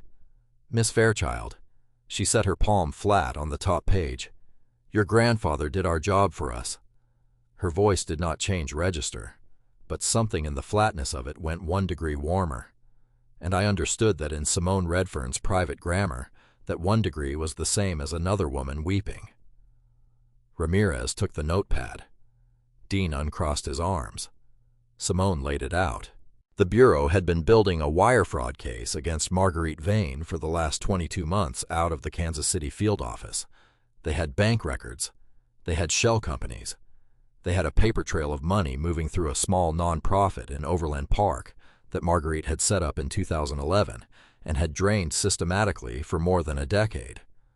What they had not had was motive, and what they had not had was blood. The satchel had both. Receipts from a pharmacy in Overland Park in the year 2010, cash purchases, name that matched a driver's license Marguerite had held under her mother's maiden name, receipts from that same pharmacy dated November of last year, copies of Everett Fairchild's original toxicology from the coroner's office in Tulsa County, obtained by my grandfather in 2011 through a young medical examiner's assistant who had since gone on to become the medical examiner himself, and who had told my grandfather at the time that if he ever needed sworn testimony, he had it. Photographs, taken from a distance with a long lens by a private investigator my grandfather had hired out of Wichita, of Marguerite Vane arriving at Blackbird Hollow on the afternoon of March 11th of this year, carrying a small paper sack from the pharmacy. She had come to the farm 4 times in March. She had come inside and she had made him tea. I sat at Winifred's kitchen table with a coffee cup gone cold in my hands, and I understood something that undid the last small illusion I had been carrying. She had not sent somebody. She had come herself. She had driven 300 miles up and back 4 times in 1 month. And she had walked into my grandfather's kitchen. And she had put a paper sack down on his counter. And she had told him she wanted to make peace. And she had watched him drink tea he had made for her out of politeness, because the mother of his dead grandchild's stepbrother had come all this way, and he had died 3 months later. She had wanted to be sure of it. She had wanted to look at his face while she did it. Simone folded her hands on top of the stack. "We can charge her with the murder of Ambrose Fairchild by the middle of next week. We can open a re-examination of your father's death by the end of the month. What we cannot do yet is charge her with the murder of Everett Fairchild, because 15-year-old physical evidence in Tulsa County is what it is, if we want that charge. Miss Fairchild, we need her to say the words out loud, in a room she does not know is wired, to a person she does not believe can hurt her." She looked at me. "We need her to say them to you." I nodded. Because of course it was going to be me. We laid the plan out at Winifred's kitchen table between 11 o'clock at night and 1 o'clock in the morning. Simone would run it.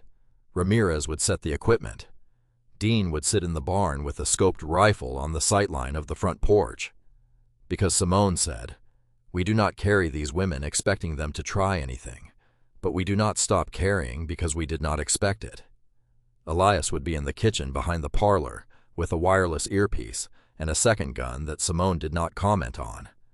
Winifred would drive 4 miles down the road to Alma's house and stay there, because Simone said, "Ma'am, you are 74 years old, and you have earned the right to be somewhere else for the next 4 hours." And Winifred did not argue. I would sit alone on the front porch of my grandfather's house at 7 in the evening in a clean sweater and a clean pair of jeans, with my hair braided back, and I would look like exactly what I was, a scared young woman who did not know her house was full of the federal government. And I would let Marguerite come. At 2 in the morning, Simone drove the gray sedan back out to the highway to sleep 2 hours at a motel outside the county line, so that no waitress at Alma's would see 3 strangers with Kansas City plates eating breakfast at 6. Ramirez and Dean stayed at Blackbird Hollow. Ramirez slept on the parlor sofa. Dean sat in a hard chair by the front window and did not sleep at all. Elias walked me to the foot of the stairs at 2:30. He did not go up. He stood at the newel post with his hand on the smooth-worn ball at the top of it. And he looked at me, and one corner of his mouth moved that same 1/4 of an inch. "You slept on a sofa 2 nights. Miss Fairchild, go sleep in your grandfather's bed." I climbed the stairs to my grandfather's bedroom for the first time. It was a small room at the front of the house with a single window that looked east over the barn. The bed was a plain iron bedstead with a quilt on it that his mother had made for him in 1949 in a pattern of blue and cream stars, the same colors as the Afghan on Ida Prewitt's chair back at the post office. A blue enamel oil lamp stood on the nightstand. A wooden hairbrush lay on the dresser, and on the pillow at the head of the bed, laid there like somebody had been expecting me, was a folded flannel shirt in a soft blue and gray plaid, worn thin at the elbows, that smelled faintly of pipe tobacco and lavender water and clean laundry soap. There was a note pinned to the shoulder with a straight pin. "Linnea, I bought this shirt in 1987. It has outlived 4 dogs and 2 roofs, and 1 very sick spring. If you are reading this note, the shirt is now yours. Wear it in the cold. It is warmer than it looks. Grandpa." I unpinned the note. I put the shirt on over my t-shirt. It was much too large for me, and the sleeves came down past my fingertips, and it smelled like the man who had built the room I was standing in. I lay down on my grandfather's bed, in my grandfather's flannel shirt, with the alarm clock I had rebuilt on the nightstand ticking me to sleep. And I slept, for the first time in 3 days.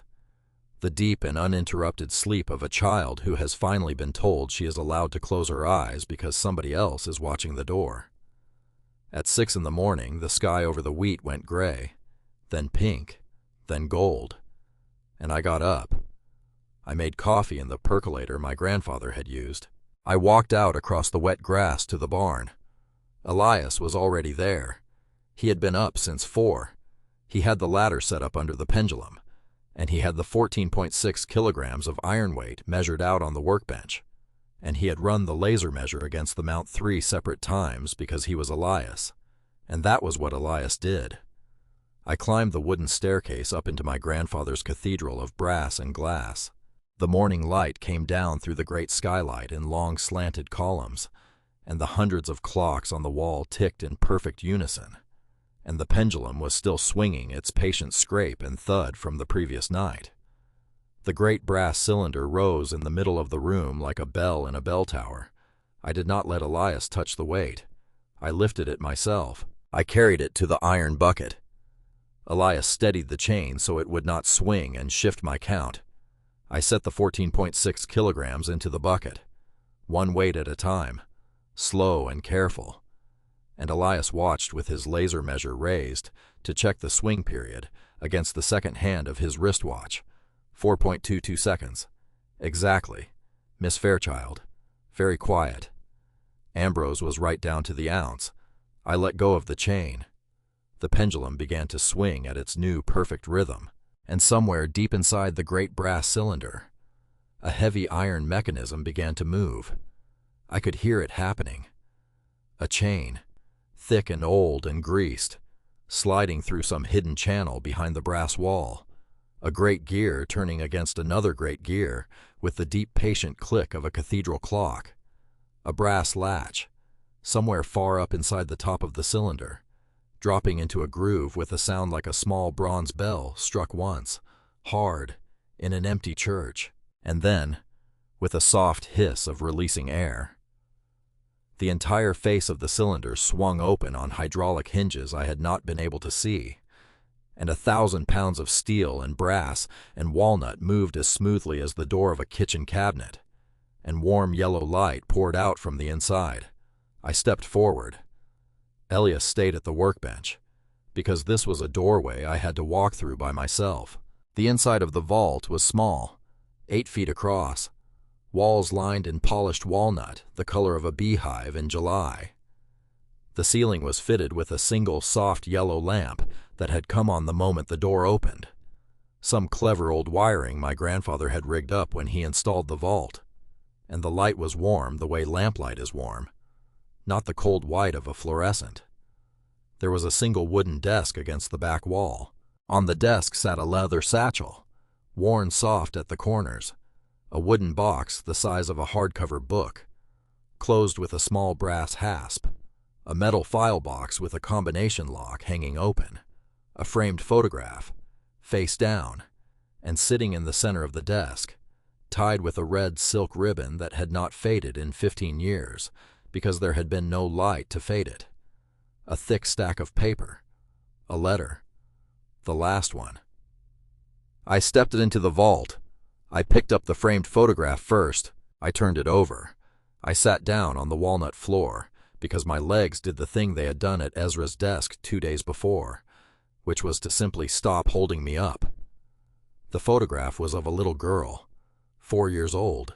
She was sitting on the top step of the front porch of Blackbird Hollow, the very porch I had walked across in Ezra's blue truck 2 evenings ago, and she was wearing a yellow sundress with white embroidered daisies around the hem, and she was holding a small carved wooden horse in her lap. Her hair was in 2 lopsided braids. She was laughing at something outside the frame of the picture. Behind her, kneeling down on the porch step, was an older man with silver hair and my exact same mouth, and he had one arm wrapped around her shoulders, and he was laughing too, laughing so hard that his eyes were closed against the sun, and his other hand was resting on top of hers where she held the wooden horse. There was no memory of the day in my head. None. I did not remember the yellow dress. I did not remember the wooden horse. I did not remember his arm. I did not remember anything. But my body remembered. Because the second I saw the photograph, I understood the small, unnamed feeling that had come over me when I stepped down off the Greyhound bus into the pink light at the feed store the evening before last. The feeling that a certain smell reminds you of something you cannot quite name. The feeling of having been to a place before you have ever been there in your life. I had been here. I had been to Blackbird Hollow when I was 4 years old. My father had brought me, once, in secret. Some Saturday afternoon in the summer before he died, he had put me in the truck, and he had driven me the 6 hours up from Tulsa, and he had let me sit on the porch of my grandfather's house with a wooden horse from Ambrose's workshop. And my grandfather had laughed with his eyes closed against the Kansas sun, and Winifred Doss had walked across the road from her own porch with her old Kodak in her hand and taken a picture. And then my father had died, and Marguerite had made sure I forgot. 15 years of foster placements and caseworkers and moving on a bus in the middle of a school year. And she had been erasing this photograph from my body the whole time. And she had almost made it. She had almost. I sat on the walnut floor of the vault with the framed photograph in my lap, and I wept. Quietly. The way a woman weeps when she has just realized that she is not a person who has never been loved. That she is a person who has been loved from the beginning and had been talked out of remembering it. Elias did not come in. He did not need to. I heard him move once, at the workbench, and then be still. When I could sit up again, I picked up the wooden box next. I opened the brass hasp. Inside, on a bed of dark blue velvet, was a small brass pocket watch, the size of a silver dollar. The face was ivory white with black Roman numerals. On the back, engraved in careful letters that had been cut deep into the brass, was one line, for Linnea, on her 5th birthday, from Grandpa who loves her, and underneath that, in a newer engraving, freshly cut into the metal at some point in the last few years, 3 more lines. Still winding, still waiting. Every day. I lifted the watch out of the box. I held it up to my ear. It was ticking. Small, steady, true. The way the alarm clock in the kitchen had ticked when I put it back together on my first night in the house. Somebody had wound this watch. Somebody had wound this watch inside this locked vault. Inside a locked barn. Inside a house nobody had entered since the 18th of June. Except, of course, except that on the 18th of June, an old man had known, or had felt, or had understood in the way that dying people understand these things, that he was down to hours. And that morning he had walked out to his workshop in his slippers, and he had climbed his own staircase for the last time, and he had opened his vault, and he had lifted this pocket watch off its bed of velvet, and he had wound it 3 full turns with the last strength in his hand, and he had set it back down, and he had closed the door. He had wound it so it would still be ticking when I got here. 15 years of him winding this watch every single morning. 15 years of a grandfather who kept a chocolate cake in a freezer, and a photograph in a vault, and a girl in his heart. And the world had told him she was gone. I held the pocket watch to my ear until I could not hear it any more through my own crying. Then I laid it against my chest, right over my heart, and I let the 2 of them go on ticking together for a while. When I was finally ready, I picked up the letter. I untied the red silk ribbon. I unfolded 4 pages of thick cotton paper. I read, "My dearest Linnea, if you are reading this, my worst fear came true, and I did not reach you in time. I am so sorry. My girl, I have tried so many years to reach you. Sit down. This is going to be hard. But you deserve the truth, and I have carried it alone long enough. Your mother, Marisol, died in an accident on a wet stretch of highway west of Tulsa when you were 3 years old. It was a real accident. It was not anyone's doing. But your father was never the same afterward. He was a quiet man to begin with. And after Marisol, he went inside himself for a full year. And one November evening, on a business trip to Kansas City, he met a woman named Marguerite at a hotel bar. And 6 months later, they were married. Margaret Vane was 32 years old when she married your father. She had a 6-year-old son by a first marriage. She never spoke about. She was beautiful. She was polished. She said all the right things about being ready to help raise a little girl. Your father, my Everett, was lonely and shattered and vulnerable, and he did not see her clearly, and I could not make him see her clearly. And I made the greatest mistake of my life the day I did not force the conversation. I told myself he was a grown man, and I let him go. 6 months into the marriage, he started getting sick. His heart began to skip. He got weak in his hands. His doctor could not find the cause.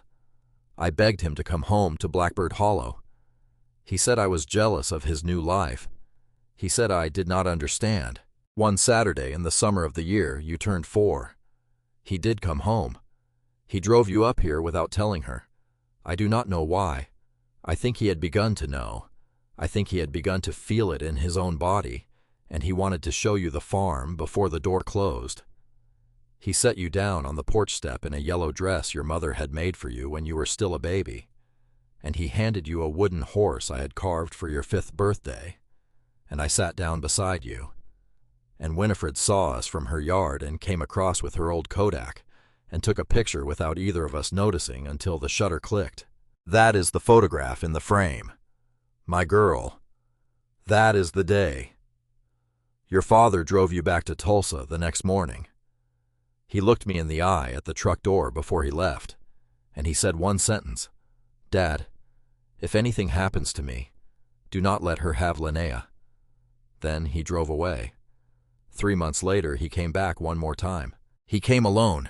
He drove the whole way up through a rainstorm, and he arrived at the farm at 2 in the morning, and he sat down at my kitchen table with a leather satchel in his lap. Inside the satchel were bank statements he had been secretly saving copies of for 6 months. There was a life insurance policy he had rewritten the week before to name you as sole beneficiary. There was a new will he had drawn up with a lawyer in Wichita, naming you as sole heir to everything he owned, with me as your trustee, until you turned 21.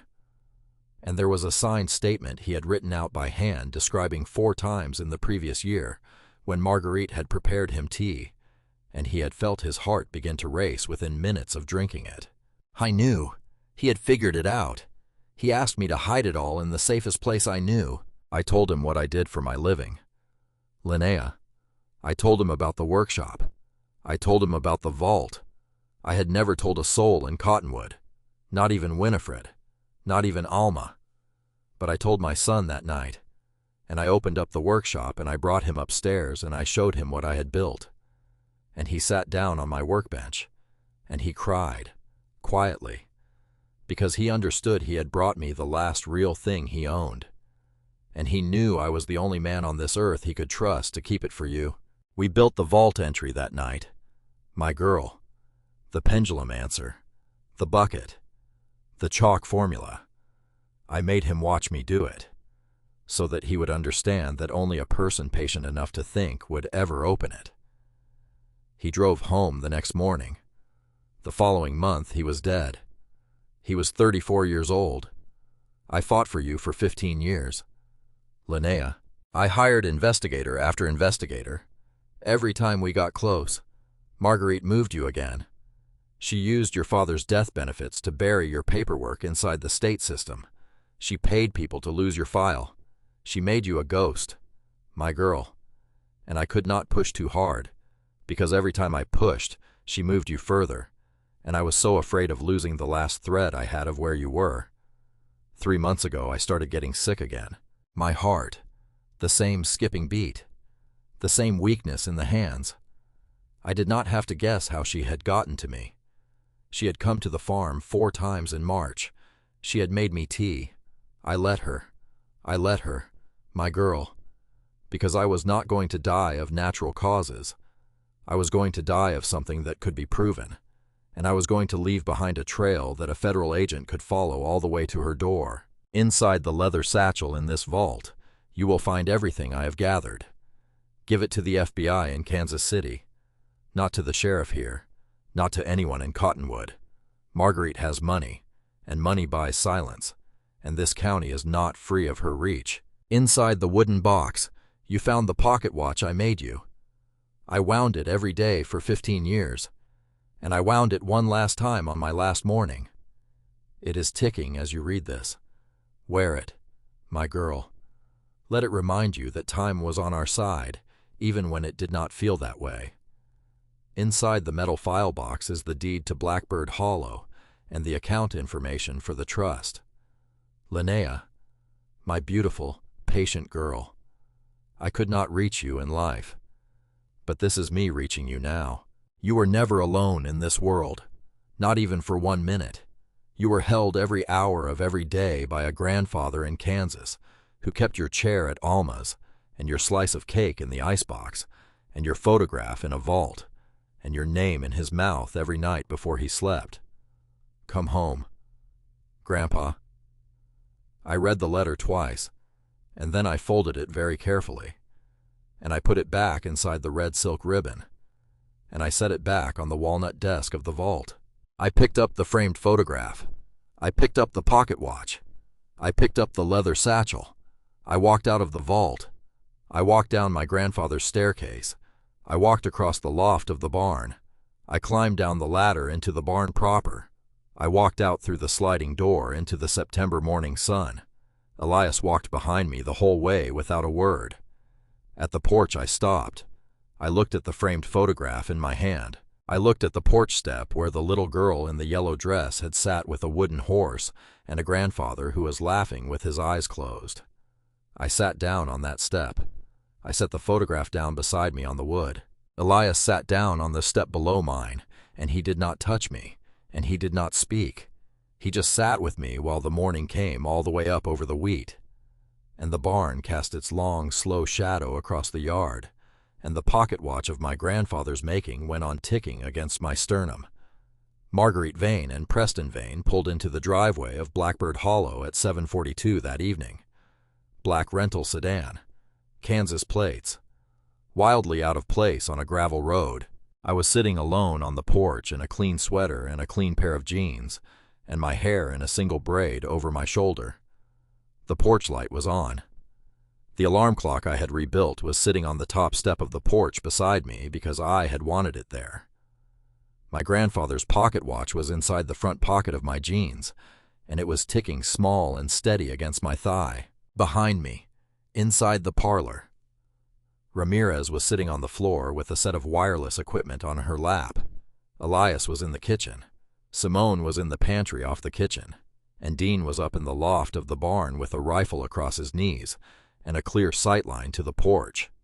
The framed photograph from the vault was propped on the parlor mantel behind me, angled slightly, so that when the front door opened, it would be the first thing a person walking into that parlor would see. Marguerite got out of the passenger side. She was 56 years old. Ash blonde hair swept up into a tight French twist. Cream-colored wool coat with a fox fur collar in Kansas in September. Cream heels that were not going to survive the gravel. Perfect makeup. She looked like a woman going to the opera in a city 3 states away, and she was standing on my grandfather's front driveway with a leather handbag hooked over one elbow. She smiled at me across the yard. The same cold, perfect smile I remembered from the folding chair with the paper cup of apple juice. "Linnea, darling, look at you." Preston got out of the driver's side. He was taller than I remembered and thinner than a man his age had any right to be. His suit was expensive and did not sit right on him. He was already sweating at the temples.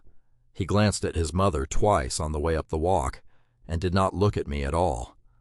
I stood up. My legs were shaking, but my voice was not. "Come inside. I made coffee." I did not offer them my hand. I turned my back on both of them, and I opened the door of my grandfather's house, and I walked into the parlor, and I waited for them to follow. Marguerite followed. Preston followed. They walked into the parlor, and Marguerite sat down on my grandfather's sofa without being invited to sit, the way a woman sits down in a room she believes she owns. Preston perched on the edge of a wingback chair across from her with his elbows on his knees. Marguerite's eyes moved once around the room and stopped, briefly, on the framed photograph on the mantel behind me. She did not react. Not with her face, but her right hand, resting on top of her handbag on her lap, tightened by one small, unmistakable fraction of a knuckle. I sat down in my grandfather's chair across from them, the one that still held the shape of his shoulders pressed into the back. I did not offer them coffee. Marguerite crossed her legs. "So this is where he lived." Her voice was very smooth, very kind, very polished. "My goodness, darling, it is exactly what I expected. You have never been here." Marguerite, even, steady, "Of course not." Silas and I did not see eye to eye. His name was Ambrose. She did not correct herself. Ambrose. Yes. Preston's foot began to tap against the floorboard. I let a beat of silence sit in the room. Then I moved forward. "You came to this farm 4 times in March." Marguerite. "You came on the 4th. You came on the 11th. You came on the 18th. You came on the 26th. You drove up from Tulsa the same day you drove back, all 4 times. You had lunch at Alma's diner the second visit. You ordered a bowl of chicken and dumplings and a cup of hot tea. You asked Alma if she still kept the loose-leaf lapsang souchong that Ambrose liked, and Alma said that she did. And Alma sold you a 2-ounce tin of it out of the back cupboard for $11 in cash." Preston's foot stopped tapping. Marguerite's smile did not move, but something behind her eyes flickered, once, and settled again. "Darling, I am sure Alma is confused. I have not been to Kansas in decades." She was not confused. "Marguerite, she wrote your license plate down. Because when a woman in a cream coat comes into her diner and asks for the loose-leaf tea her grandfather drinks, and that woman does not know her grandfather, Alma writes the plate down, on the back of an order pad. She keeps it in a drawer with the receipts. It is dated the 11th of March. Rental car, Enterprise, out of the Tulsa airport. In your name, Marguerite, because you rented it in your own. Marguerite was still smiling. She did not answer, because I was not done. You went to the Rexall Pharmacy on Metcalf Avenue in Overland Park on the 14th of November of last year. You paid in cash. You bought a bottle of a medication that requires no prescription in Kansas, but did require a driver's license shown at the counter, and the driver's license you produced was in the name of your mother, Adele Vane, who has been dead since 2002. The pharmacy scanned that license. The scan is in their system. It was retrieved by a federal warrant on the 10th of September of this year. Preston made a small sound in his throat. His hand had come up to his mouth without him knowing he had moved it. Marguerite's smile finally cracked. Not with grief, with rage. It was a small crack, just at the corner of her mouth, but it was the first honest thing her face had done in my presence since I was 5 years old. Linnea, darling, this is a great deal of very silly speculation. I stood up. I walked to the mantel. I picked up the framed photograph of the little girl in the yellow dress on the porch. I brought it back to the coffee table. I set it down between us. I sat back down. I did not say a word. Marguerite looked at the photograph. Her right hand went white on her handbag, because she recognized it, because she had spent 15 years making sure I would not have this photograph, and she had spent 15 years telling herself she had succeeded, and here it was on my coffee table. He wrote me 217 letters. Marguerite, you made every one of them come back. He drove down to Tulsa in October of 2013, and he stood outside the fence of the Rosecrest Group home for 2 hours to watch me play in the side yard, and you had already filed a false protective order to keep him from crossing that fence.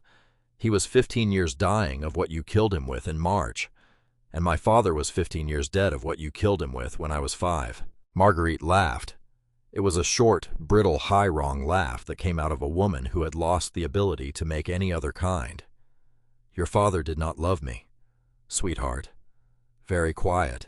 He never loved me. He mourned that dead schoolteacher every day of our marriage.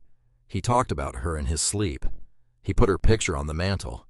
He took me on our honeymoon and cried in the bathroom on the second night and would not tell me why. And then he wanted a divorce. 2 years. Linnea. 2 years I gave to that man. 2 years of coming second to a woman in a photograph. And he was going to leave me with nothing. Her eyes had gone completely still. So I made sure he did not leave me anywhere. And that old man of yours could not prove it for 15 years. He should have retired quietly. He should have stopped writing those letters. He should not have hired that private investigator again this spring. That was his mistake. That was the mistake. So yes, sweetheart, I visited him. I visited him 4 times, and I made him tea every day I was there, and he drank it, because he was a lonely old man who thought I had come to make peace, and he was wrong. Preston stood up. Mom. His voice was cracked open like something inside him had broken. Mom, stop. Please stop talking. But Marguerite was already past stopping, because 15 years of holding it in was pouring out of her, the way poison pours out of a wound that has finally been lanced, and she could not have shut her own mouth if she had tried. So do not, she hissed at me, sit there in his ugly chair and pretend you know anything about my life, about what I had to do to survive. That was when Preston did it. He put his hand into the inside pocket of his suit jacket. He pulled out a small folded piece of paper. He walked around the coffee table. He walked past his mother without looking at her. He walked over to me, and he stopped, and he held out the paper. His hand was shaking. Sis, I do not know if you will believe me, and I do not need you to. But she does not know I have this. I found it in her coat pocket in November. I did not know what it was. I put it in my wallet because I was scared and I did not know what else to do with it. Then I forgot about it, and I remembered it 3 days ago in the car on the way up here. He handed me the paper. I opened it. It was a Rexall pharmacy receipt. Overland Park, November 14th of last year. Cash purchase. The name on the receipt was Adele Vane. The item was scanned by SKU. I looked up at Preston. His eyes were wet, but he was standing very straight. I knew about the money. Sis, I knew we were named in his will, and I knew Mom was working the estate. And I knew that was wrong. I told myself it was just money. I told myself old people leave money to who is around. I did not ask, because I did not want to know. I have known what she was capable of since I was 10 years old, and I made myself not know. He looked at his mother. She had gone perfectly white, but I did not know she killed him. Sis, I swear to God on Grandma Adele, I did not know. He turned to the door of the parlor. He said one sentence in a voice loud enough that the wireless equipment in the pantry did not need to strain to catch it. If any federal agent is in this house right now, my name is Preston Vane. I am here voluntarily, and I am handing over a Rexall pharmacy receipt in my mother Marguerite Vane's handwriting for a substance she used to poison Ambrose Fairchild. The pantry door opened. Simone Redfern walked into the parlor. Ramirez came in behind her from the hall. Dean came in through the front, having crossed the yard from the barn without either Vane hearing him. 2 Kansas State troopers, uniformed, came up onto the porch and stood in the doorway. The whole thing was very quiet. Nobody raised a voice. Nobody drew a weapon. The room simply filled with the calm authority of people whose job was to arrive at exactly this moment. Simone crossed the parlor to Marguerite. Marguerite Vane. Her voice was as flat as a Kansas horizon. You are under arrest for the murder of Ambrose Fairchild, for the attempted concealment of the murder of Everett Fairchild, for wire fraud, and for conspiracy.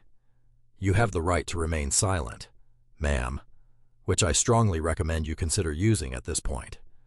Ramirez took Marguerite's handbag. Dean placed the cuffs.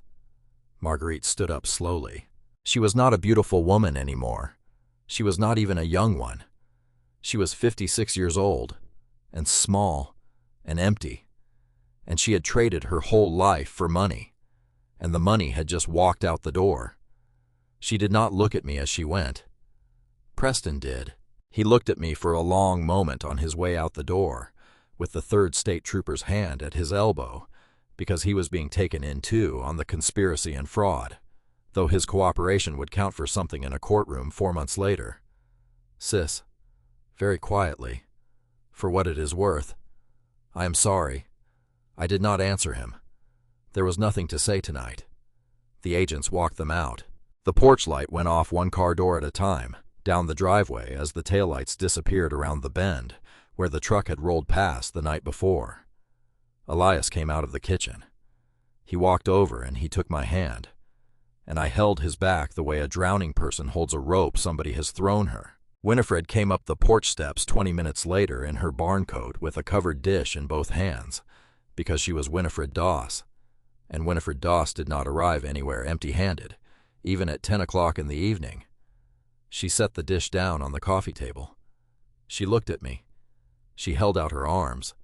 I walked into them. I stayed there for a long time. There is a small stretch of time between what happened that night and the morning I am about to describe, and I will not spend it here. 6 months passed.